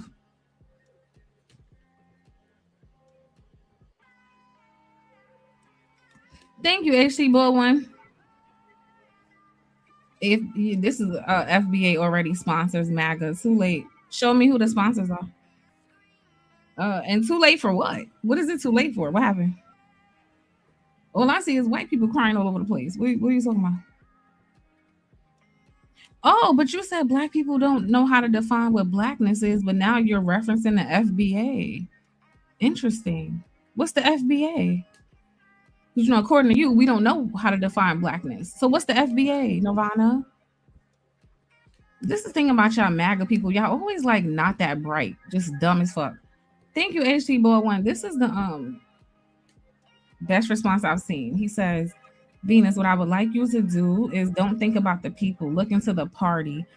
Democrats protect your air, your water, your safety, etc. That's why you should vote Democrat. Thank you. I will, because like I admitted, I don't know much about either party, to be honest. The urban landlord said, if Blacks were doing for self, this is the outcome. I see why they want a party to help them. Everybody wants a party to help them. Everybody wants a party to help them. I know you're an older man, at least 60, so I know you come from like a way worse generation than I come from. So it's kind of disappointing when I see an older Black man such as yourself, who was probably around for some of the more like outright racist things, and to see that they have completely broken you and colonized your mind to this level is very sad, to be honest with you. Like, it is very sad.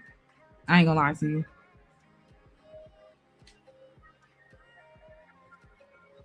Like, somebody in your age group who probably has more experience than any of us with this, for you to be out here doing the job of white supremacy, you are spewing their talking points every time I see you. You are spreading negative propaganda about Black people every time I see you. You are the epitome of what anti-Blackness looks like in Black skin every time I see you. That's the sad thing. FBAs are supporting a party who doesn't even acknowledge their existence but continue on. I don't know if that's exactly true.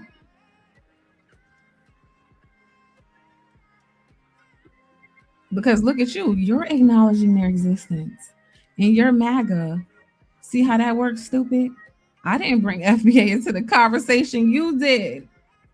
FBAs are supporting a party who doesn't even acknowledge their existence. But here you are, MAGA, acknowledging their existence. Again, y'all are some of the dumbest fucking people. Like, I just cannot do it. Oh, man. We don't acknowledge their existence while I acknowledge their existence. Okay. Blacks have destroyed every neighborhood they've inhabited. I'm a landlord to blacks like you. Bitch, you could never be a landlord to blacks like me. The fuck? I don't live in trash. What the fuck? What are you talking about? Everything shared on my channel is real bad black behavior. You know what I would like to see on your channel? I would like to see you tell these tenants, these black tenants that you say you have, exactly how you feel about them. I would like you to go show them your channel. I would like you to go tell them this is how you get up and talk about them after they patron your business. You fucking coon. That's what I would like you to do. Unless you're going to do that, I really don't want to hear shit about it. And here go another one. D Chicago says, Black people don't understand math at all. White people outnumber us by 170 million. We can't compare our struggles to theirs. They could literally lose our population worth of people and be fine. D Chicago, you spent this entire life comparing our population to theirs. I think the last thing I saw you write was the reading levels from white kids to black kids. So again, y'all fucking MAGA people are slower than a motherfucker. Like, I've never seen the cognitive dissonance with y'all. Look at you. Black people don't understand math at all. We can't compare. These are your words. Let me put it on the screen. We can't compare our struggles to theirs. But the last thing you wrote was literally the reading levels of white kids versus black kids. You were comparing our struggle to theirs. That's what you were doing. Like I said, damn near every MAGA person I ever come across are slow. Everything they say contradicts something they said 2 minutes before. They exist in a state of delusion, cognitive dissonance, denial, and outright stupidity. Every single one of you, just like Homegirl who said, FBA supports. First she said, we can't define blackness. Then she references the FBA, meaning it's already been defined and she knows exactly what the fuck it is, right? That idiot did it. Now here you go. We can't compare black and white, but then we scroll up and see you doing exactly that. So what we know is you MAGA people are not well in the head. Y'all not. And that's okay.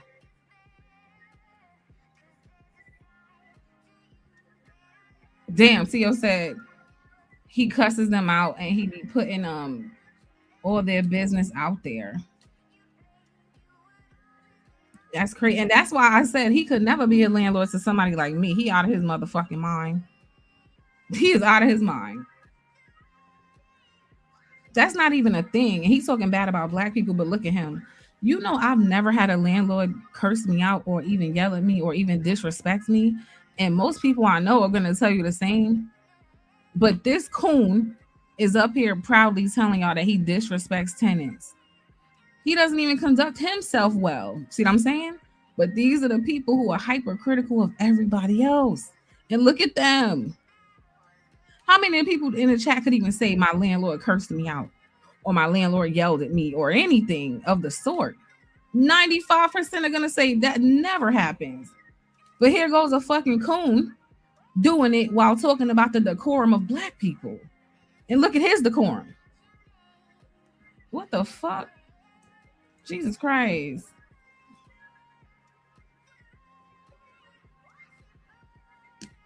It's a mental illness with these people, y'all.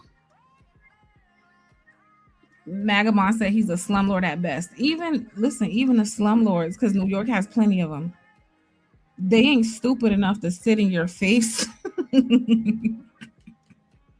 and outright disrespect. What? Y'all don't even know how to do the wrong thing right. You don't even know how to be a slumlord right. You don't even know how to do the wrong thing in the right way. Get your coon ass on while you sitting up talking about black people. Get the fuck on. Having a channel targeting blacks by constantly only criticizing them instead of also helping to offer a solution does nothing to better black people. Nirvana, where do you stand? Now, this is the psychosis I told y'all about. You came in here shitting on black people, right? Saying we didn't have an identity and we didn't even know how to define blackness. Then you reference the FBA doing it for us, right? Because it's already defined. Now that didn't work, whatever bullshit you said, now you're trying to shame me out of talking about the things I talk about. Like, what is your goal now? Because, you know, with Maga, the shit is just a constant, like, traveling target. It just moves all around. So what's the goal now? The Urban says, you should see the way these blacks live. Lucky I even rent to them. Yeah, I don't know what I'm supposed to do with that information. Because I have no interest in you, your channel, or even coming to see. But just what I've seen from you, from the different channels I've seen you on, you are a horrible representation of a black man. And especially for your generation, it is disturbing, it's disgusting. You are the biggest self-hater I've probably ever seen in my whole life. And I wish none of those black people rent from you. I wish none of them put $1 in your pocket. I wish they all leave. And you be broke and you suffer. That's what I want for you. Here go D Chicago. Why do black people think it's your job to help them after you told them the problem? They literally helped you by telling you the problem, find a solution. Okay, it gotta be crack. Are you a crack baby? Because you said, okay, your birthday was 1986. So that's around when the people was doing crack. So are you a crack baby? Because I can understand some of this dumb shit. Oh, I know what it is. D Chicago, are you like are you the child of like a non-FBA? Like, do your parents come from somewhere else? It's one of the two. Because I'm trying to understand.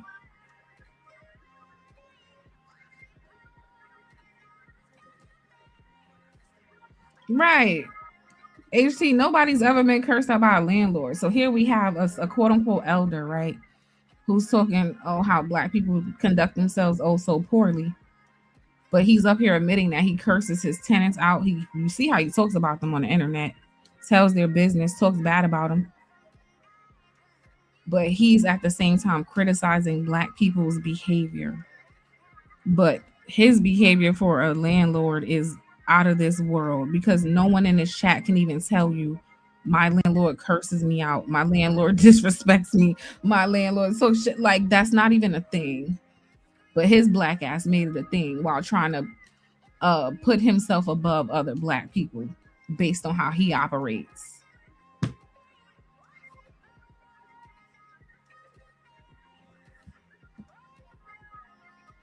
He said, I didn't grow up around crack. I went to private school.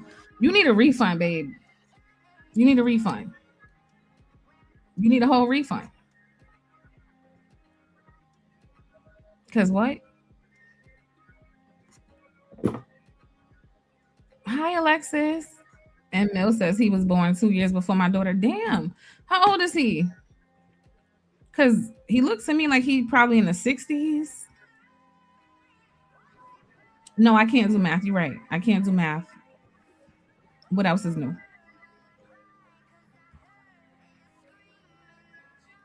You mad because I showed you that most people can't read above the reading level, and you're upset about it. You want me to sit here and deduct the white population from the... I'm not doing all that shit. The point is, nobody is at the majority reading where they should be as an American. Nobody. Okay, HT Baldwin says the Democrats are the most aligned with the ongoing needs of the black community. Basing everything on reparations is a mistake, especially if there's not an understanding of the requirements for them. So this is my opinion. I don't know HT Boy one, but I think most people don't have an issue with gay people, LGBTQ. I'm not gonna lie to you. This is my issue. Once they started wanting to do the gender neutral bathrooms, once they started wanting to put men and women sports and making it illegal to misgender, like kind of forcing all that shit on people, it was a wrap for the Democrats. I'm not gonna lie. Is no way. He's 39 years old. Y'all lying. That man is not 39.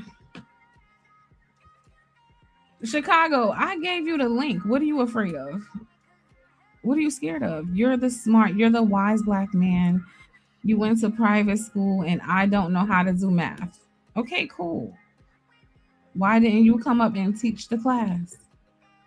Since you have all your numbers figured out, right? Why didn't you come teach the class? Why are you not volunteering in impoverished neighborhoods to help black people learn how to read, black children? Why are you not doing that? So what that mean you in your office? You've been popping shit in this chat the whole time.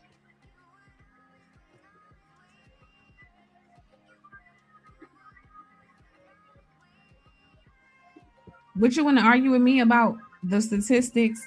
We don't want to learn, but I've extended the link to you for you to come and speak several times. But we don't want to learn. Y'all are crazy.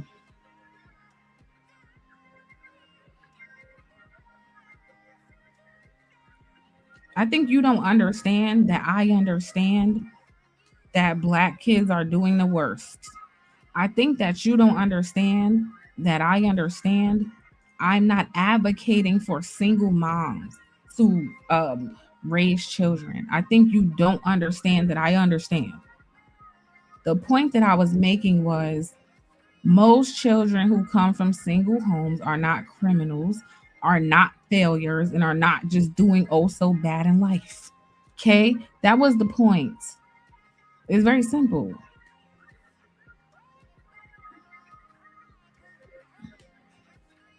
HC Bowen said, do you know how many trans people that everyone got up in arms over? 15 out of over 500,000. Propaganda is a mother effort. That's why people need discernment. So here's the thing though. It could start with 15, right? But if we make these things normal, it's going to be way more.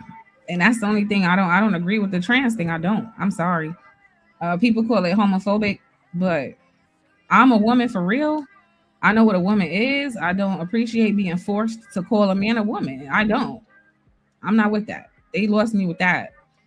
I respect gay people and people's rights to do whatever they want to do in their bedroom, but this is now taking your shit outside of the bedroom. Now you want everybody else in the whole country to participate in the mental shit you have going on. I don't like that. Even now, if I see people like that, I respect them. But like I don't like I have to make myself believe that you are what I am when you and I both know you're not. Like, come on now, that shit don't make no sense to me. Vast majority are doing bad though. Okay, can you come quantify it? Because we already got you out of here with the prison argument if the prison is 1% of the population. And then if I looked around the country and most children, regardless of race, as a collective, were not doing well in terms of reading on their grade level, right? That would include 2-parent households. I don't understand your vast majority thing, I guess. I don't understand that. You do need to come teach me. I don't understand math. Come teach me. I don't get it. Especially when I just told you most Americans can't read past the 8th grade level, and we talking about the adults. No wonder the kids can't read. Thank you, Artifacts. D Chicago says 1/3 of that population is black in prison. Okay, D Chicago, since you are also educated, do you not understand? Since you're the educated one who went to private school, D Chicago, let me ask you a question. Let's exclude single mothers from this conversation for just a second. Are there any other reasons that you can come up with for why black people would be overrepresented in prison? Can you answer that question for me? Let's take single mothers out of the conversation for 1 minute. Since you're so educated, private school, answer this question for me, D Chicago. Is there any other reason black people could be overrepresenting in prison population outside of them actually being criminals? Is there any other reasons you could think of? Let me know.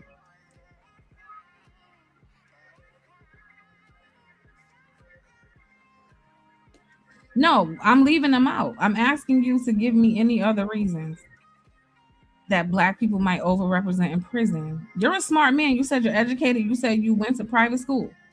So if I give you a scenario and I remove a variable, you and your intelligent brain should still be able to figure something out. So let's remove single moms. Can you give me any other reasons why black people would overrepresent in prison? Can you give me some?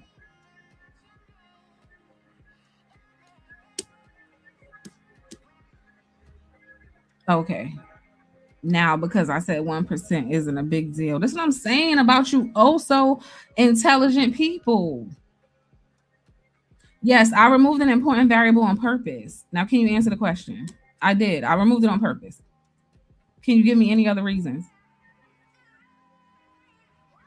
HC Bowen said trans people are 0.001%. We should all be under the same rights and laws. Demonizing and marginalizing any group is wrong to me. See, yeah, I don't feel like I'm demonizing or marginalizing a group when they're trying to if you're not what I am and you're trying to oppress me.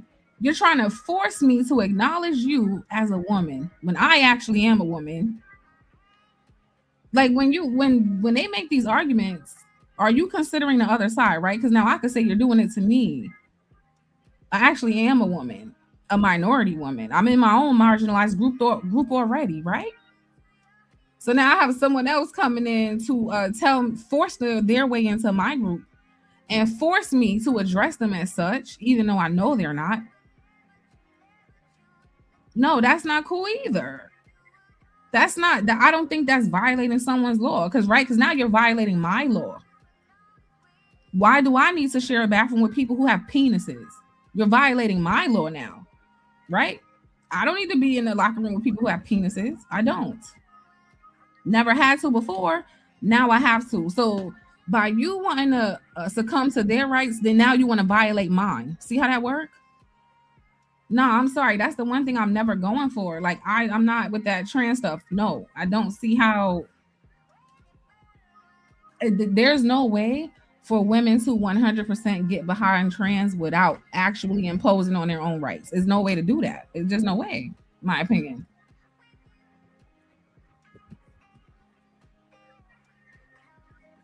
Being a woman means something.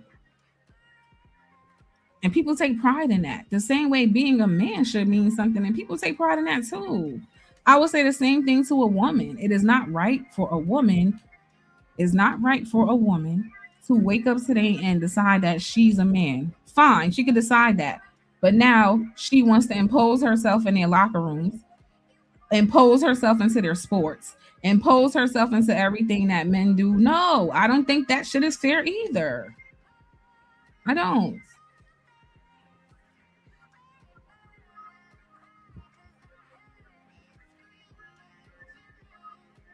Jesus Christ. Minnesota State Representative Lee Fink, a trans woman, just in February opposing a bill requiring age verification on pornography websites. That's crazy.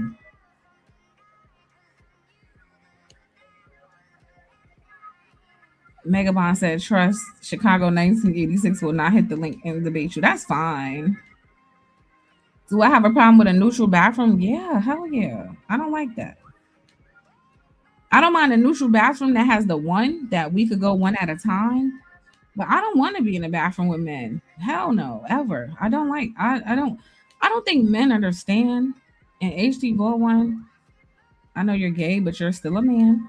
I don't think men understand how afraid of them women are. I don't think men understand how much of a threat your existence is. I really do think that's the disconnect. Because you guys don't have to worry about half of the shit women think about on a day to day, you really don't understand. You don't. If you walk in the bathroom and see a man and you're by yourself, you're not going to be afraid or uncomfortable. 95% of women are. Doesn't matter what he looks like, just his presence alone. I'm sorry, that's just how it is. And y'all don't understand that because y'all don't have to live in that existence. You're not worried about going out at a certain time of night, right? Women are. Men and women are different. I'm going to keep on saying this shit. I'm not trying to be homophobic or transphobic or none of that shit. But no, I do not want to share a bathroom with no fucking body with a penis in public. I don't. Yes, I'm not talking about the neutral bathroom. I'm talking about the one where there's multiple stalls and everybody could be in there. Or there's like in the spa where you go in a spa and it's a bunch of women. Some women be naked. Some women might have the towel on. You know how we be in a spa because they got the steam room. Some spas have like a hot tub in there. Nobody with a penis needs. Why are you here? What are you doing in here? No. I'm talking about women be butt ass naked in them damn spas. I don't know how the men be, but women be breast out, everything out, don't care. Nah, you don't need to be in here. Like certain things are just, this is my issue. I appreciate boundaries and everything is not for everyone. And I don't like the fact that people feel like they want to force their way into everybody's everything. I don't like that. No, there needs to be boundaries. I don't need to be in the freaking man bathroom either. Why do I need to be there? I don't need to be there. That's not okay either. I wouldn't care if they felt like, no, we don't want women in here. They got a right to do that. Or in their locker rooms, we don't want women in here. Okay. In the spa, they don't want women. Okay. Like, I don't see the problem. It's I don't know. I don't like nobody wants to respect any boundaries at all. And that's how we got to where we got with fucking Trump. I believe that. Yes, ML says it's extremely intimidating for to a woman for a man to even be in a woman's restroom. He could do anything before someone comes in. And it's not even about sex. It could be you might just want to choke me till I die. I don't fucking know. Or punch me in the face. We have instances of men randomly attacking women for absolute no reason. I could show you a million of them. So it's not even always about sex or thinking somebody wants you. Men are threatening to women, just you existing, okay? Especially in a private place. Out in public, when people are around, women feel a little bit safer. Going into some private area with some random ass man who's not supposed to be there is a scary thing. It's uncomfortable. And I believe there's a reason things were divided by gender to mitigate some of that.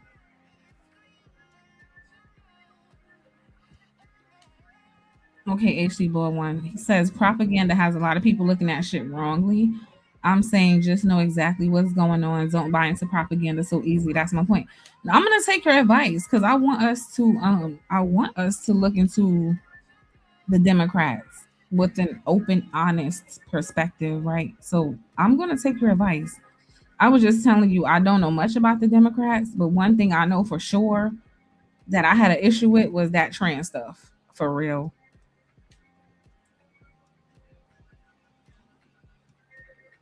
The problem isn't trans themselves. It's, well, you know what, D Chicago, what I will say about you, you've been listening to me the whole time. So I'm gonna say, regardless of all your ish popping, you must like it here. You must like listening to me. Okay. Even if y'all want to come argue with me, y'all like something. I don't know. But no, I'm gonna take your advice when we get to the Democrat stuff. I'm gonna handle them the same way. HT Baldwin, I promise. I'm gonna handle them the same way. Things I have issue with, I'm gonna say it. I'm not a Democrat. At least yet. Maybe after my research, I might be delivered. I don't know. Oh, thank you. He said you're pretty decent. After all that fighting, thank you. So okay, this the thing, HT Baldwin. Nirvana, I hate to admit it, she was on to something when she said the FBA supports Trump. This is true. A lot of Black Americans are like conservative though. They are. They're and a lot of Black Americans, the trans thing is one of the main things that will make the FBA. They don't like that. But still in all, the FBA is a small population because from what I understand, most Black people did vote Democrat in this last election. So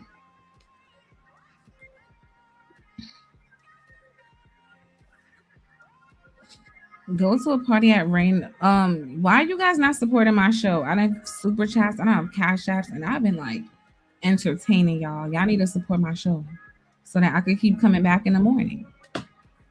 Because time is money.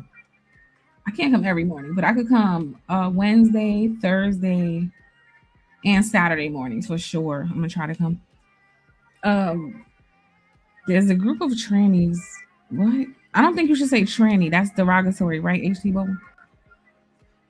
The tall 6'4" used to be a center on Mendel High School basketball team.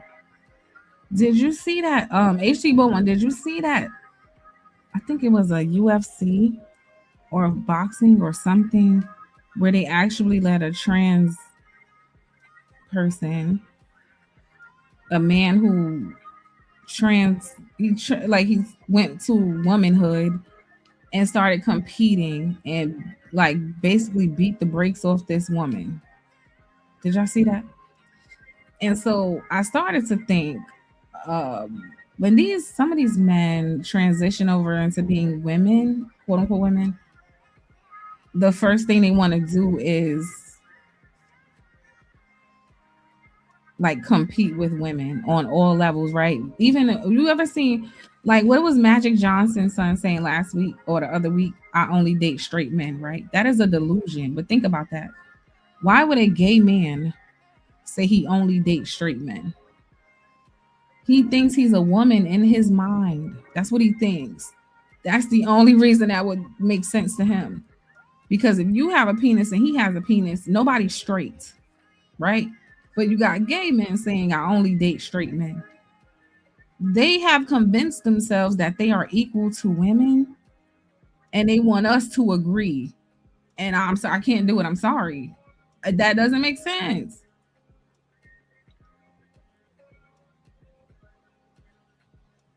And Mill said, check your cash out. Oh, let me check.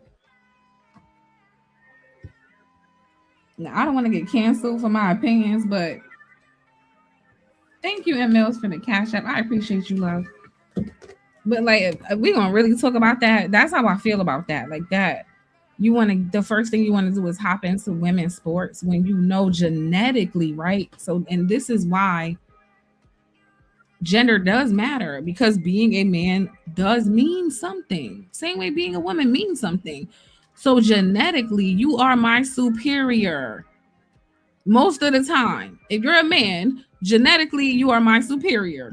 You're going to have bigger hands. Every man I know, they got bigger hands than me. They got bigger bones than me. They got bigger feet than me. They're taller than me. They reach longer than me. They're faster than me. They are genetically superior in that way. But because they decide, okay, I feel like a girl, now I got to compete with him when it comes to like strength or brawn or something like that. How does that make sense? No, hell fucking no. Yeah, he said again, they took one or two incidents and made it a worldwide issue through propaganda. And I got you. But that is the fear, right? If we see it even one time and we see that man beat the shit out that girl like that, yeah, we're going to be afraid. Like, oh, hell no, we don't want to normalize this, because then we're going to look up and it's going to be these niggas beating women up every fucking where like that. Yeah, I understand what you're saying. It's a small percentage now, but they're afraid of like if we normalize that, it won't be a small percentage. Yeah, true. HD Boy once said, ever notice how much you don't hear about this shit after the election? I'm weird. All right, I guess. Call me what you want. Hi, Renee. Why am I the weird one?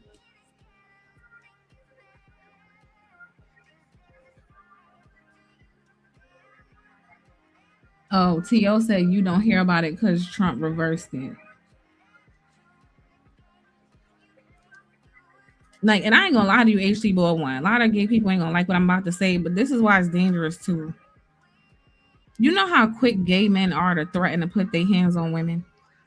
I noticed that. And I even seen it in real life in New York City. Like, gay men are very quick to want to put their hands on a woman. And do you know why? Because a lot of them really in their head think they're equal to women. They think it's okay because they're looking at you like we're the same. That's why.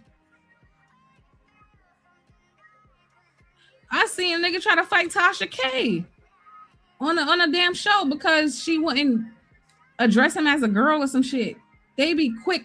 Right, gay dudes fight women all the time. Why? They're men. Why are they so quick to put their hands on women? Why?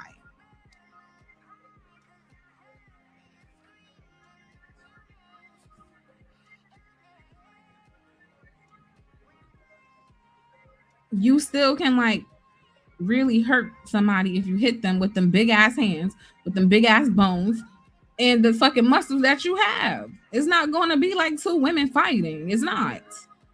The fuck? The women wouldn't be able to compete with the men. It only works one way, which is weird. That women would champion the cause for those people. I don't know what you mean. Where you from, HC Boy One? Because I'm not saying they all like that, but in New York, I done seen it. Oh my goodness. Like, they get offended very easily and they be ready to get physical. And it's like, do you know that you are fucking towering over this girl? Your arms are like fucking long as hell. Your shoulders are big as hell. Your muscles, and if you hit her, you're probably gonna break her fucking jaw. Like, I mean, looking sometimes like, do you understand like what you are in comparison to who you're talking to? I don't know. Damn. Magabon said Tasha K looked like a dude I used to shoot dice with in Chicago.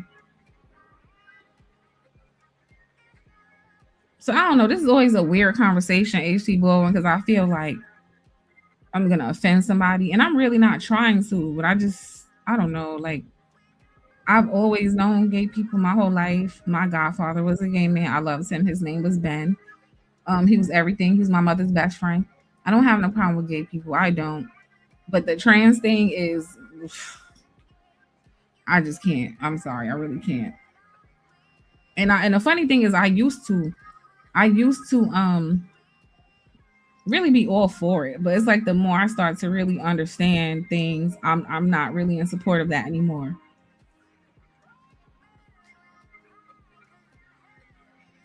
I've been to Atlanta. D Chicago said go to Atlanta. You'll see how crazy the gays act there.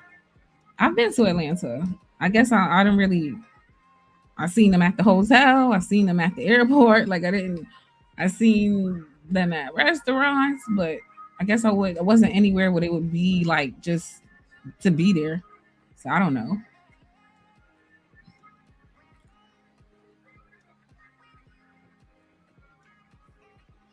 CEO said, I think women are more afraid of gay men than straight men. Women are quicker to test a straight man than a gay man. Think about that. I don't know about that. Women test all men because women just can't not say some BS. You said you out west, by the way? Like where? You in LA? Where? I want to go back to Atlanta, actually. Atlanta was one of my favorite cities to visit because I always say this. Being from New York, I've never existed in a city where everywhere I looked, everybody was black. I never seen that before. So when I went to Atlanta, everybody was black. I loved it. I was like, oh my goodness. In the airport, in the hotel, in all the restaurants, in every store, in the strip club, Everywhere I went, everybody was black. Everybody. I was like, oh, this is a beautiful thing. I'm definitely going back to Atlanta. I love Atlanta. Trump got beat by Hillary with the popular vote in 2016. Maybe that's why he's trying to ban women competing with men. Probably. He want to make sure y'all never even have the opportunity. Okay. What you mean? I'm almost 42. What's wrong with that? He said I'm almost 40, and so am I. 40 getting real close, okay? What that mean? So you don't go to parties no more? ATL used to be fun with no worries. Now it's look both ways and vet everyone. I don't know. I was there for like 4 days. I'm not an Atlanta expert. I don't know. It was fun when I came. I met Kevin Samuels actually when I was in Atlanta. That's the funny thing. I met him at that mall. What's the name of that mall? Where they have only designer stuff. Because I had my Gucci bag, the buckle broke. I'll never forget this. The buckle on my bag broke. And so I wanted to find a Gucci store to see if they could fix it. So we found one. It's a mall that they have where it's only designer stuff in there. Damn, I gotta find the name. And yeah, he was in the parking lot talking. And I was with he's my ex now, but I was with my boyfriend at the time. And he actually asked him for a picture, and I took it, and I posted it on my social media. But me and him don't talk no more, so I don't know if it would be okay to show y'all that picture. But yeah, I met him. He said, what did he say? He told me he was looking for his next ex-wife. That's what he said to me. He said, I'm looking for my next ex-wife. And then he asked me if I wanted a picture. I was like, no, I'm okay. Hell no. I was not. Do y'all know? Oh my God, I'm gonna tell you this. Yes, Phipps Plaza. Do y'all know? I got bullied to delete that picture off my Instagram. I didn't even know that the hatred for him was real like that. When I posted that picture of him and my ex on my Instagram, oh, I got that. I got rid of that shit quick. Real quick. Yes, it was Phipps Plaza. He was in the parking lot. We heard his voice before we could see him. And he was in that little silver car. And yeah, he was cool. He was just like, seemed like he was trying to rush through there because he didn't want people to notice it was him. That's what it seemed like, just how fast he was moving around. But yeah, I went to you guys have a big aquarium, right? You go to my Instagram because this was years ago. But I went to you. I think you guys have like the biggest aquarium or something like that. I went there. My ex wanted to go to King of Diamonds. I went with him there. Atlanta was fun. I don't know. I've got no problems with Atlanta.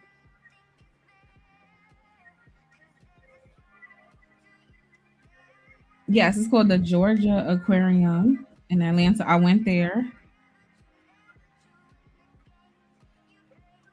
Oh yeah, this was in October in 2021. I can say exactly when it was. Yep. October 16, 2021. That's when I was in Atlanta. I stayed at W. This one I learned that people in Atlanta was full of shit, y'all. Let me tell you what happened at the W real quick, and then I gotta go. So when I was at the W,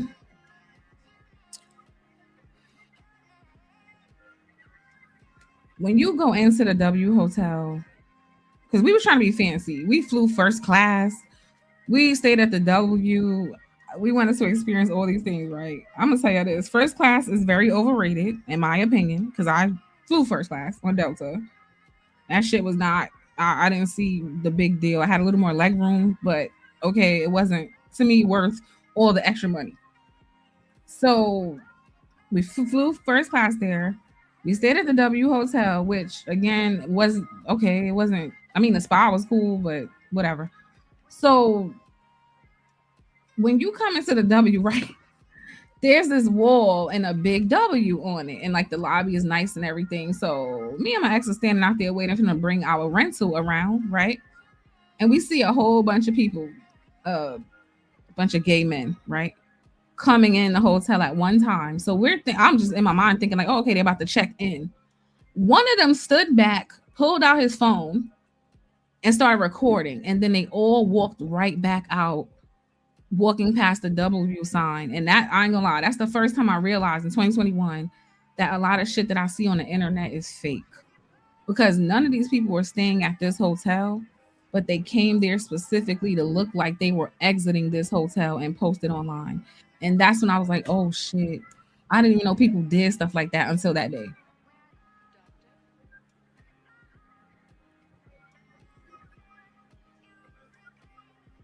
Business. I never flew business class.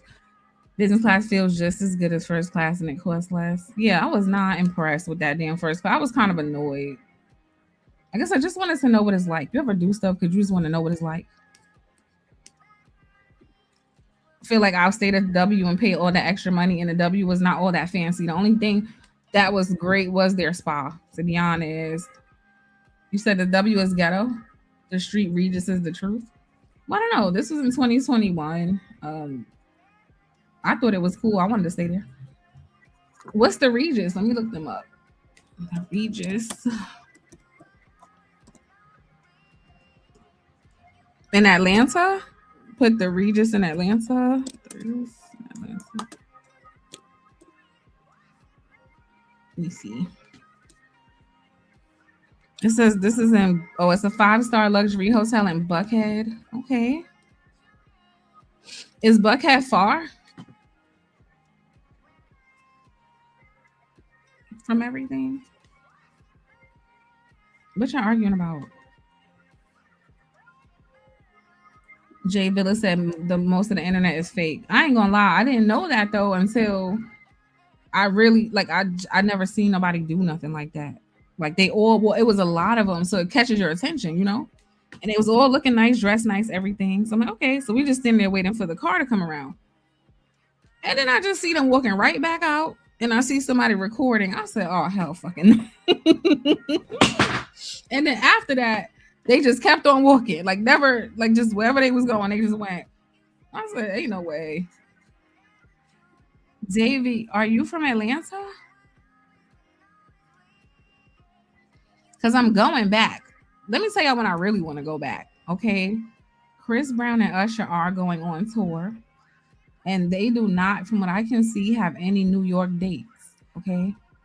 So I was either going to go to Texas because I wanted to go see my friend anyway, and she lives in Texas, and we were going to go to the tour together, or Atlanta because Atlanta was fun, and I want to go again, and they have an esthetician that it's a whole skincare place that all the celebrities go to in Atlanta, and I've been dying to go. So I kind of wanted to make Atlanta a trip. I'm not gonna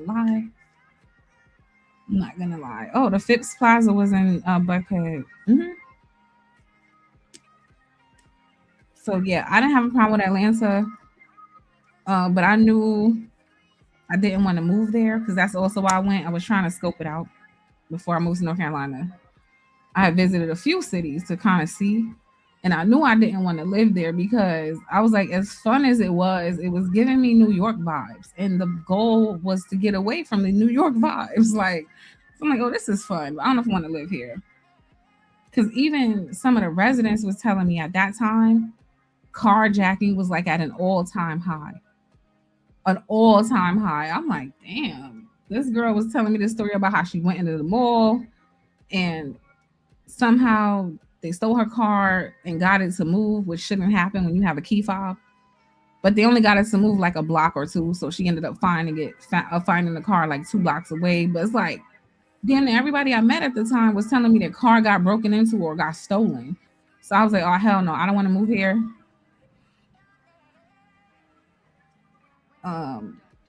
Jay Villa says, are you moving to Charlotte? I just left Charlotte, Jay Villa, last year. I was living in Charlotte from 2023 to 2025. Oh, he said, I'm from Louisiana. I've been to Atlanta a few times. It's so funny. I just went out on Saturday. Me and my friend, we went to brunch. And I met some men from Atlanta who were at the brunch spot in Brooklyn. No lie. Thank you, Marvelous, for the $2. I appreciate you. I was 30 minutes away from you. Oh, you live out there? I'm coming back. I really want to go to you know who restaurant I went to a couple of times. It was so good. I don't know if they're still there, but I went to Candy Burris's restaurant called Old Lady Gang. That's the first time I've seen somebody do chicken and French toast. I never seen that before. You know how people do chicken and waffles? They had chicken and French toast, and it was so good too. Oh my God.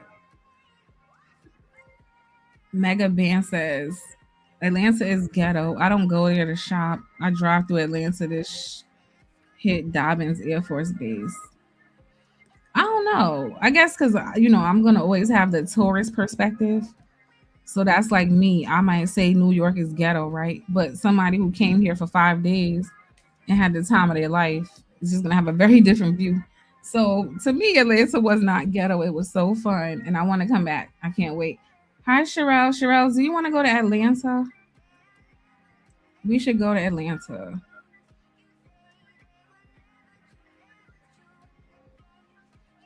We should absolutely go to Atlanta so we can see Chris Brown and Usher.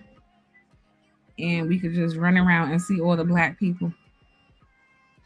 I don't know. Something about that I liked, y'all. I really did like seeing black people everywhere I looked. Like, that was a great experience for me. I'm not gonna lie. I really did like that a lot.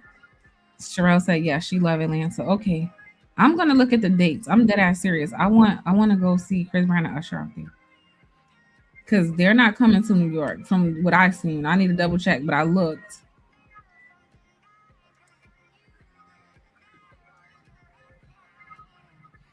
What you mean? He said, I'm excited for brunch on Sunday. I'm having chicken and waffles. You know what's crazy? I just went for the plot. I'm not a huge brunch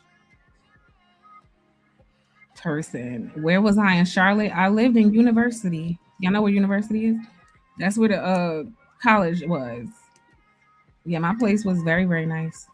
That's where I lived. Why you don't want to see them? Oh, hi, Tiny B. Well, Sherelle, we don't care. You gotta do it for the plot, okay? If the girls want to go to Atlanta and see Chris Brown, you just kind of go with the flow. You don't ask questions, okay?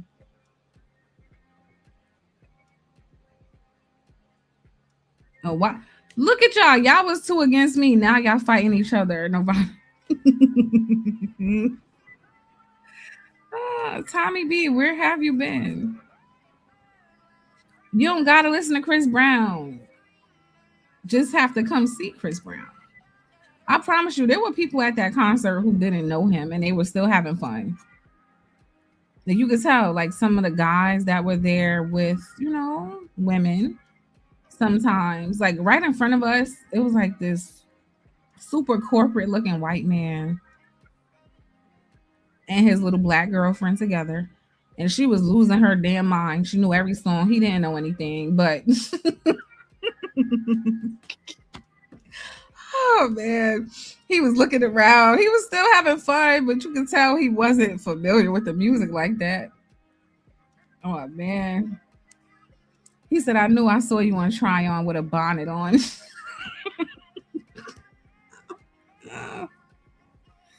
Can I explain something to you? No shade. I'm not a Southerner. I don't go outside with bonnets on my head. I ain't gonna lie. That's not really a thing that I see here. I'm gonna assume that's a Southern thing. I don't know. I'll tell you what New Yorkers do, because I do it sometimes. If our hair is messed up, we'll put on a cute hat. That's all. We'll put on like a hat. We'll put on like a fitted cap or like a bucket hat, or we'll just put a hat on. But like, I'll be honest with you, the bonnet thing is not really a New York thing. It's not. You said they renamed it Lumps and Bumps Tour. You know what? That's not right. You're going to jail for saying that. It's definitely doing it on the West Coast. Yeah, it's hot. New York can get away with that. Like, yeah, we just put on a cute hat, a cap, or you know what you will see that's ghetto? You might see somebody in a scarf, like a regular, you know how you tie your hair up at nighttime? But yeah, the bonnet in public thing is not too much of a thing. At least in Brooklyn, I can honestly say I haven't seen it. But I feel like you guys need to leave black women alone if they want to wear bonnets, socks, turbans, hijabs, rollers, or anything else, a bed sheet, a curtain. Leave black women alone. If that's what they want to do, let them do it. They're not bothering you. Leave that woman in her bonnet to be at peace. That's all y'all gotta do.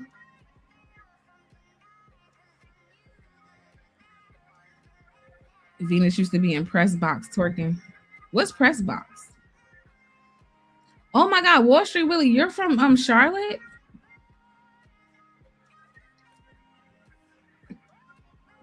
That shocks me because I thought the men from Charlotte was cool, but you be acting I don't know what's wrong with you. D Chicago says nobody want to see that. This is the problem with you. Black women are not here for your entertainment, okay? Black women are not here for your viewing pleasure. Random black women don't need to concern themselves with what D Chicago 1986 wants to see. That is the problem. This is why I'm always saying everyone feels entitled to the black woman. When a black woman wakes up in the morning, she need not concern herself with what some random ass people who are going to do absolutely nothing for her want to see. That is the last thing on any black woman's mind, as it should be. Why should we care about what D Chicago 1986 wants to see? You know how much shit y'all do that nobody wants to see? Nobody wants to see you without a shape up. Nobody wants to see your beard looking crazy and nasty. Nobody wants to see your sneakers looking dirty. Nobody wants to see your pants hanging off your ass and then your underwear look dirty too. Nobody wants to see the dirty stains in the jeans because you've been wearing them shits for days. Nobody wants to see the chapped lips, the ashy skin, the white shit in the corners of niggas' mouth. There's a million things we could name about black men nobody wants to see, but it don't stop none of y'all. So do me a favor and leave black women the fuck alone. Leave them alone.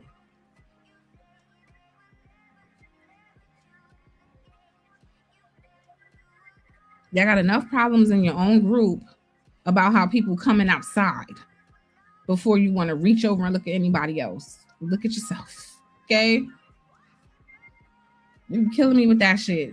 Nobody wants to see. Why the fuck a black woman got to think about what you want to see? Who are you? Black women needs to start humbling niggas every day, everywhere we go, every time. We need to. Because somewhere in the manuscript, it got mixed up that we were supposed to be performing everywhere we went at all times to impress a bunch of random people who absolutely don't do anything for us, don't mean shit to us, and don't give a fuck about us. We were supposed to be making sure that we were always thinking about impressing these people every moment of our lives. I missed the memo. The fuck is wrong with y'all? I'm so tired of y'all.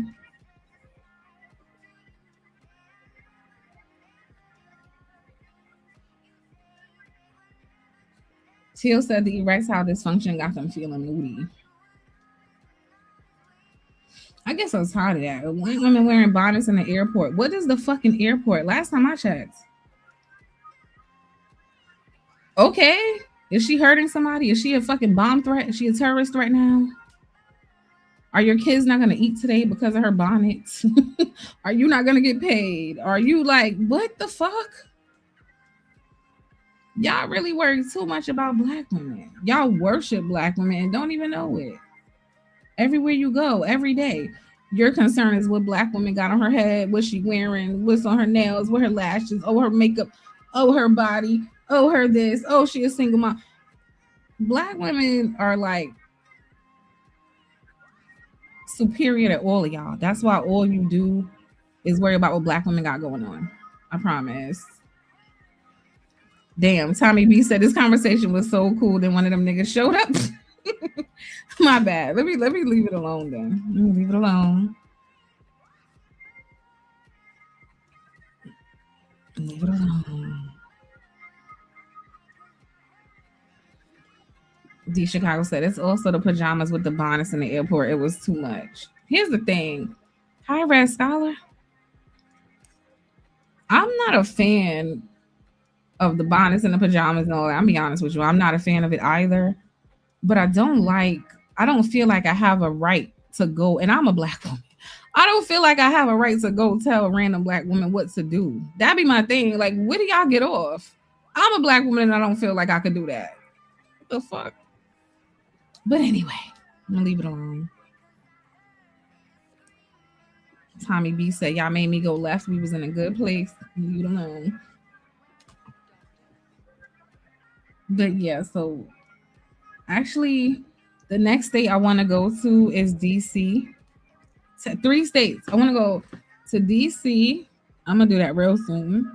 I've never been there either, and they said it's a lot of black people. I need to see.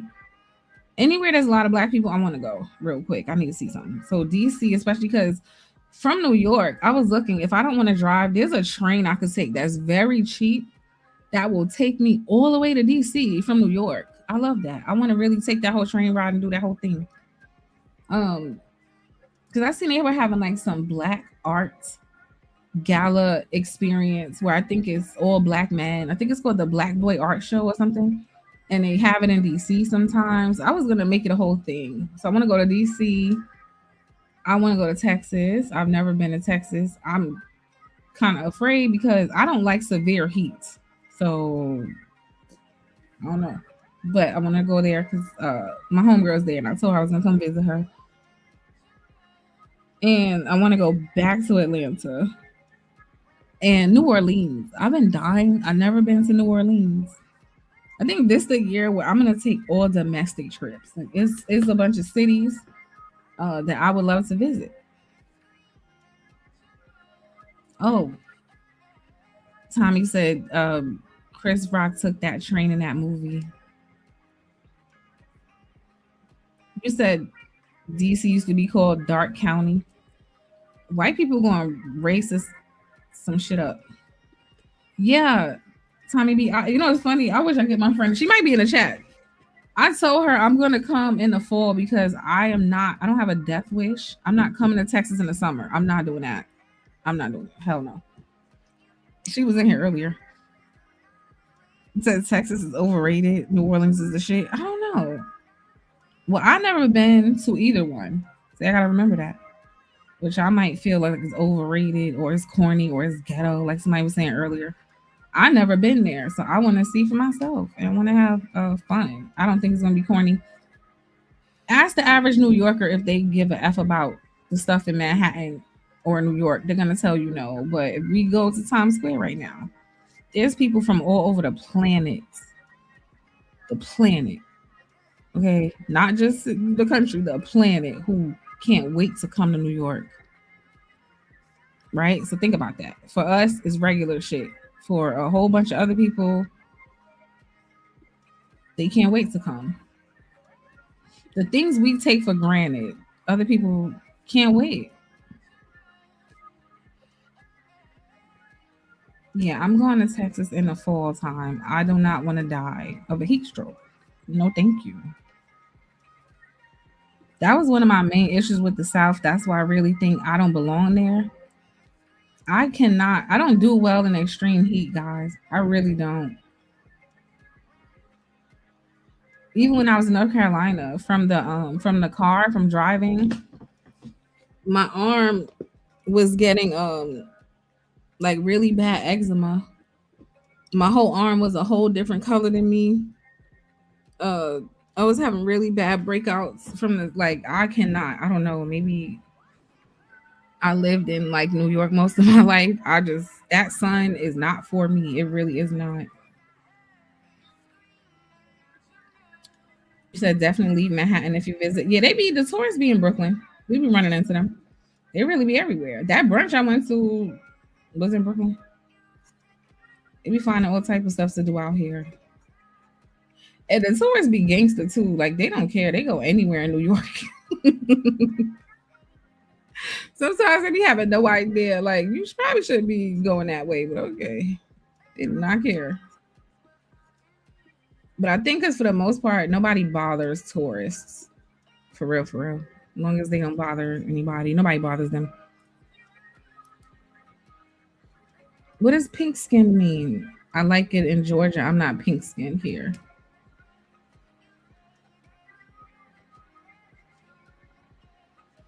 Because I ain't gonna lie to y'all too. Right now, I don't know if it's safe for black people to be going to different countries. I don't know because unless they're black countries. Like, I don't know. Right now, it's just the president got a lot of people mad in a lot of places. People are letting their racism run free. I just don't know if right now is the time. I don't know. You said Mardi Gras is insane. Everyone needs to experience that one time in their life. This is true. That's why I want to go. Isn't it in February? I don't know why I thought it was in like August or something. Oh my goodness, I forgot. Chicago is another city I want to go to. Somebody told me, I think it was Sean Antonio, that they got like the best skyline, better than New York, allegedly. So I want to see. It says Chicago weather sucks. Then you're gonna think New York weather sucks too, because it's all over the place the same way. Like, it was nice last week, like upper 70s, finally 70s. And then the last 2 days, it was like 40. I think yesterday the highest was like 40 something degrees yesterday. And the day before. Like, it was ridiculous around here. Like, I was legit freezing. Even on Saturday when we went for brunch, like, I had to change my whole outfit because we were like, okay, this is not like dress and sandal weather, even though it was 2 days before. It was freezing. Like, we had to wear, like, it was like 40 degrees Saturday night. Like, no lie, it was freezing here. Chicago said New York is a decent place. I couldn't live there, but it's cool. You live in Chicago. What's the difference? I never been to Chicago, but from what the people tell me, what's the difference between New York and Chicago in terms of like quality of life?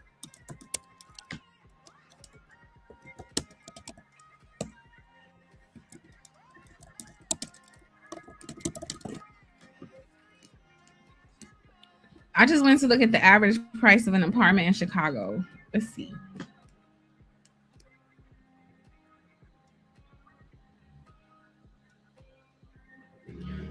Oh, wow. It's cheaper to live in Chicago than it is to live in New York.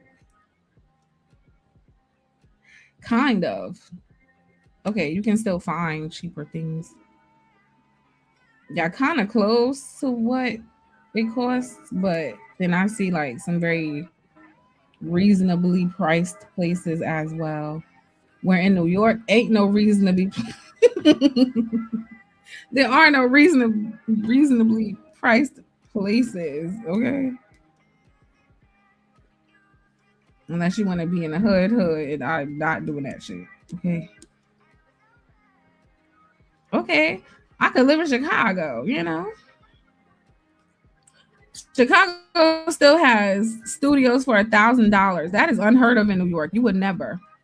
A one bedroom for $1,200? That is not a thing no more here. Okay, is this the hood, y'all? It says Lake Meadows Apartments, 3233 South King, Chicago, Illinois, 60616. A one bedroom for $1,175. Is that the ghetto? Because that's a good price.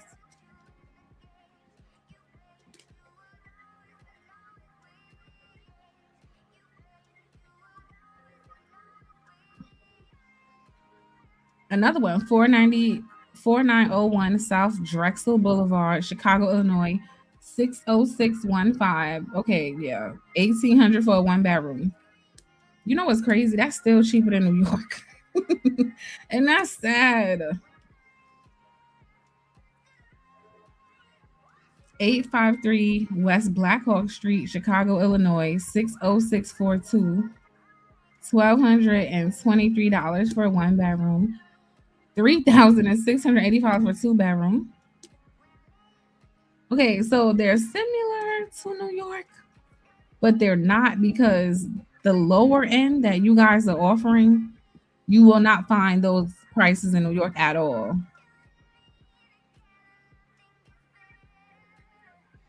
$1,750 for a 1 bedroom in Harlem, for real.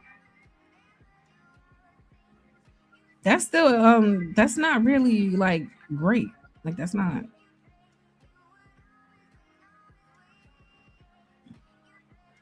Everyone in Chicago has a car. Fewer. Okay, yeah.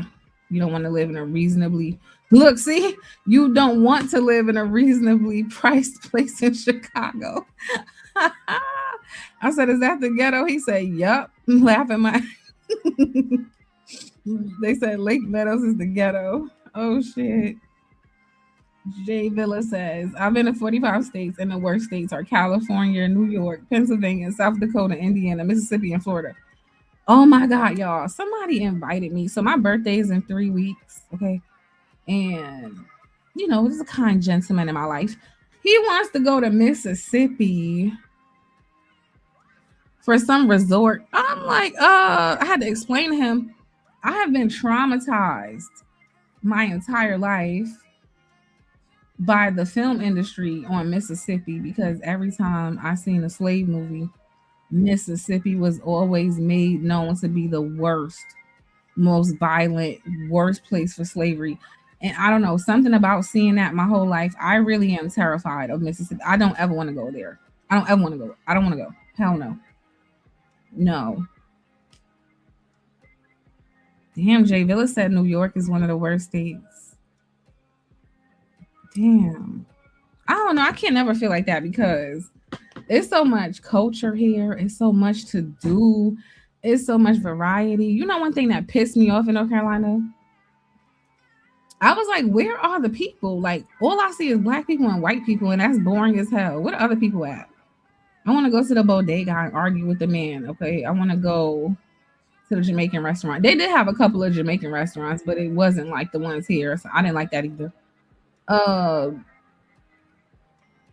I want to go to the Spanish spot where they barely speak English, and I got to ask somebody else to order my food. Okay, I just wanted my New York experience where I don't know what I'm walking into half the time, but I love it. It was just boring. The South is boring for that. I didn't like that.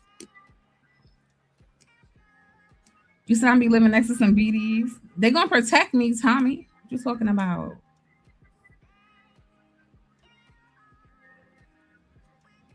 I'm scared. Look, you think it's funny to Mississippi burning. I'm afraid of Mississippi. Like, really, I really am.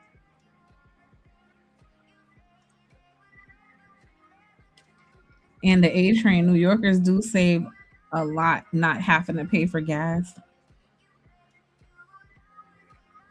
I'm a New Yorker who drives, though.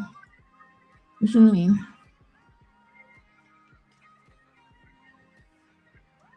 Yeah, public transportation is overrated. Now that I've been back home, I do go in and out of taking public transportation sometimes. Sometimes it's just easier to get around. Like, if you want to go to Manhattan, especially,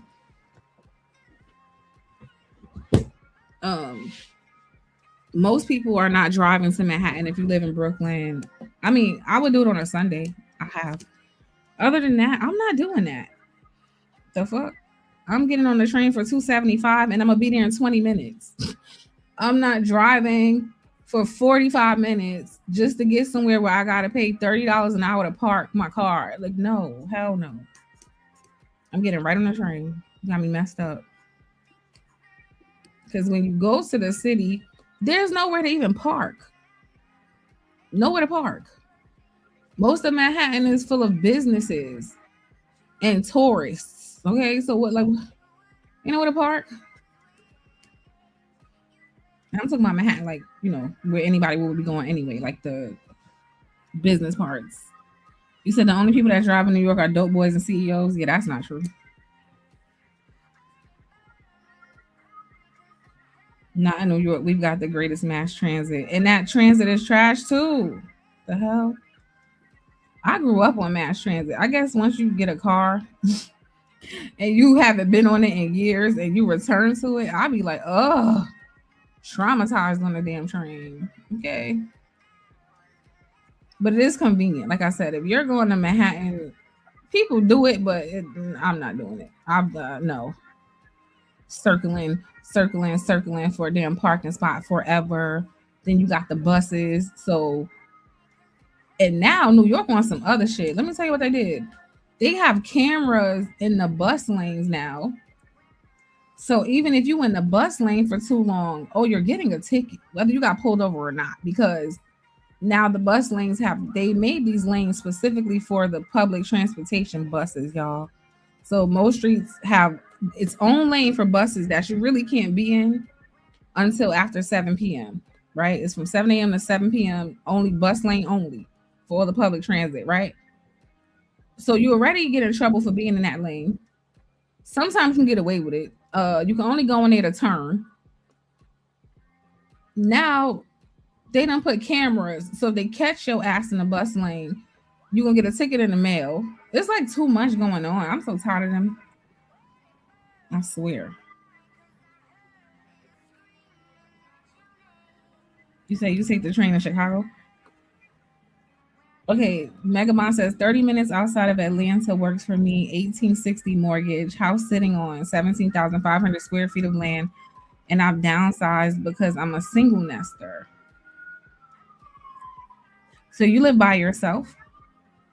You know the issue I always think about for owning a house? I just do not want to be responsible for all of that. Like, I don't want to, like, that's a lot to take care of. That's a lot. And I just feel like unless I got a bunch of kids, which is never going to happen, I don't see the point. I ain't going to lie. I don't see the point. Like, you got a living room, your dining room, your kitchen, your backyard. You got to keep the grass cut. You got to, something wrong with the washing machine. You got to take care of that. Oh, something wrong with the 3 bathrooms I got in here. Oh, I gotta clean this whole shit. That's a lot.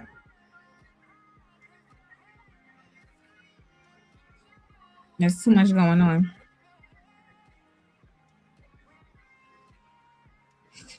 My read, I think you told me this before. You said, I remember I took the train in New York City from Brooklyn to Uptown and the line was down and I had to get off in some random Spanish neighborhood.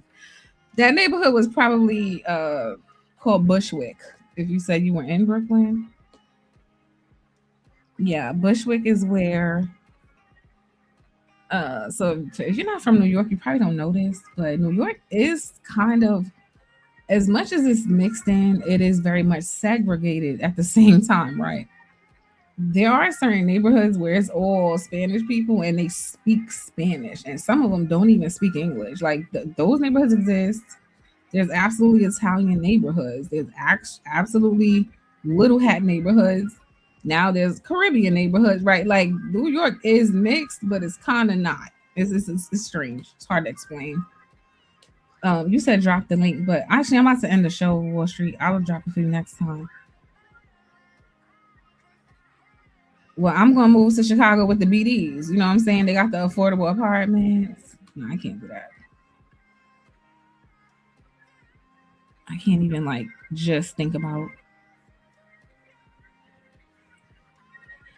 I don't know, y'all. I'm ready to pull a Sharon if I ever leave New York again, because I don't plan on it. The only thing I said I would do is go to New Jersey because it's right there. And I could still have access to New York because New York is where the money is at. Okay. So I would go to Jersey to live because it's as close to Southern as you're going to get in terms of like the space and everything that comes with when I was out there. You can find that in Jersey if you go deep enough. Or some places upstate New York. That's about it. I don't say never, but I don't see me really going toward the South again. I don't know about that. I ain't really like that. GDs? What's a GD? Something disciple, right? Is it gangster disciple? Is it something like that?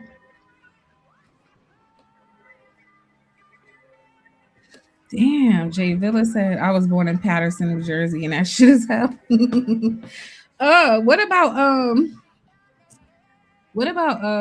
my uncle bought a townhouse in New Brunswick, and it was really nice. So, do you like New Brunswick?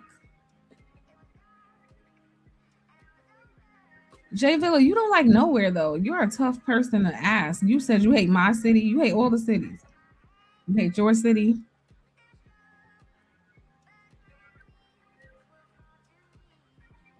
Then y'all gonna tell me what a GD is, or BD, or ED.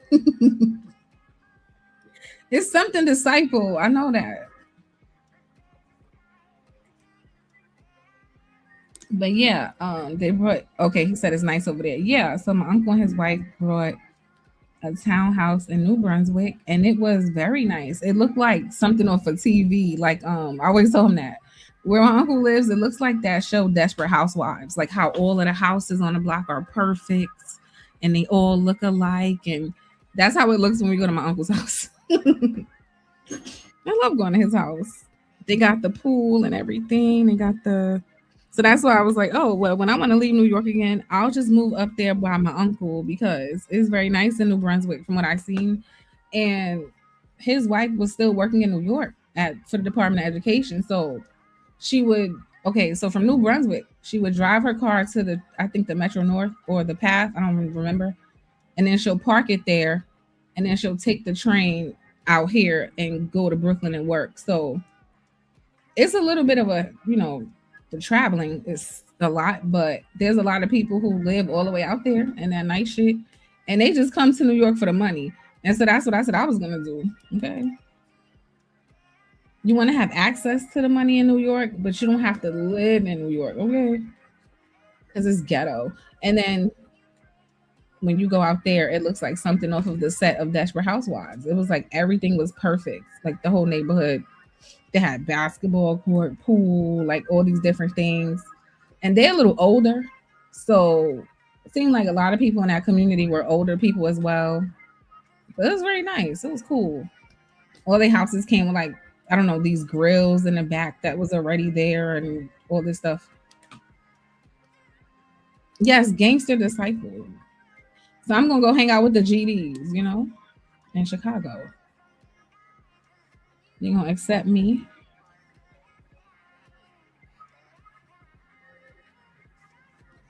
And then I'm going to go rally up some YNs, right? Let me tell y'all. So for all the men who be harassing me on the internet, I'm going to go to Chicago.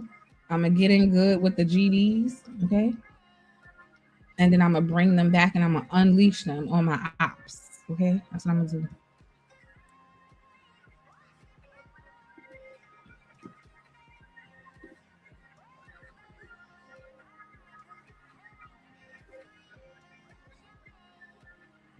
Okay. With all that being said, okay, this was a nice chat, but I gotta run, y'all. Have a good day. Don't think I can come back tonight. If I can't, I will be back tomorrow evening.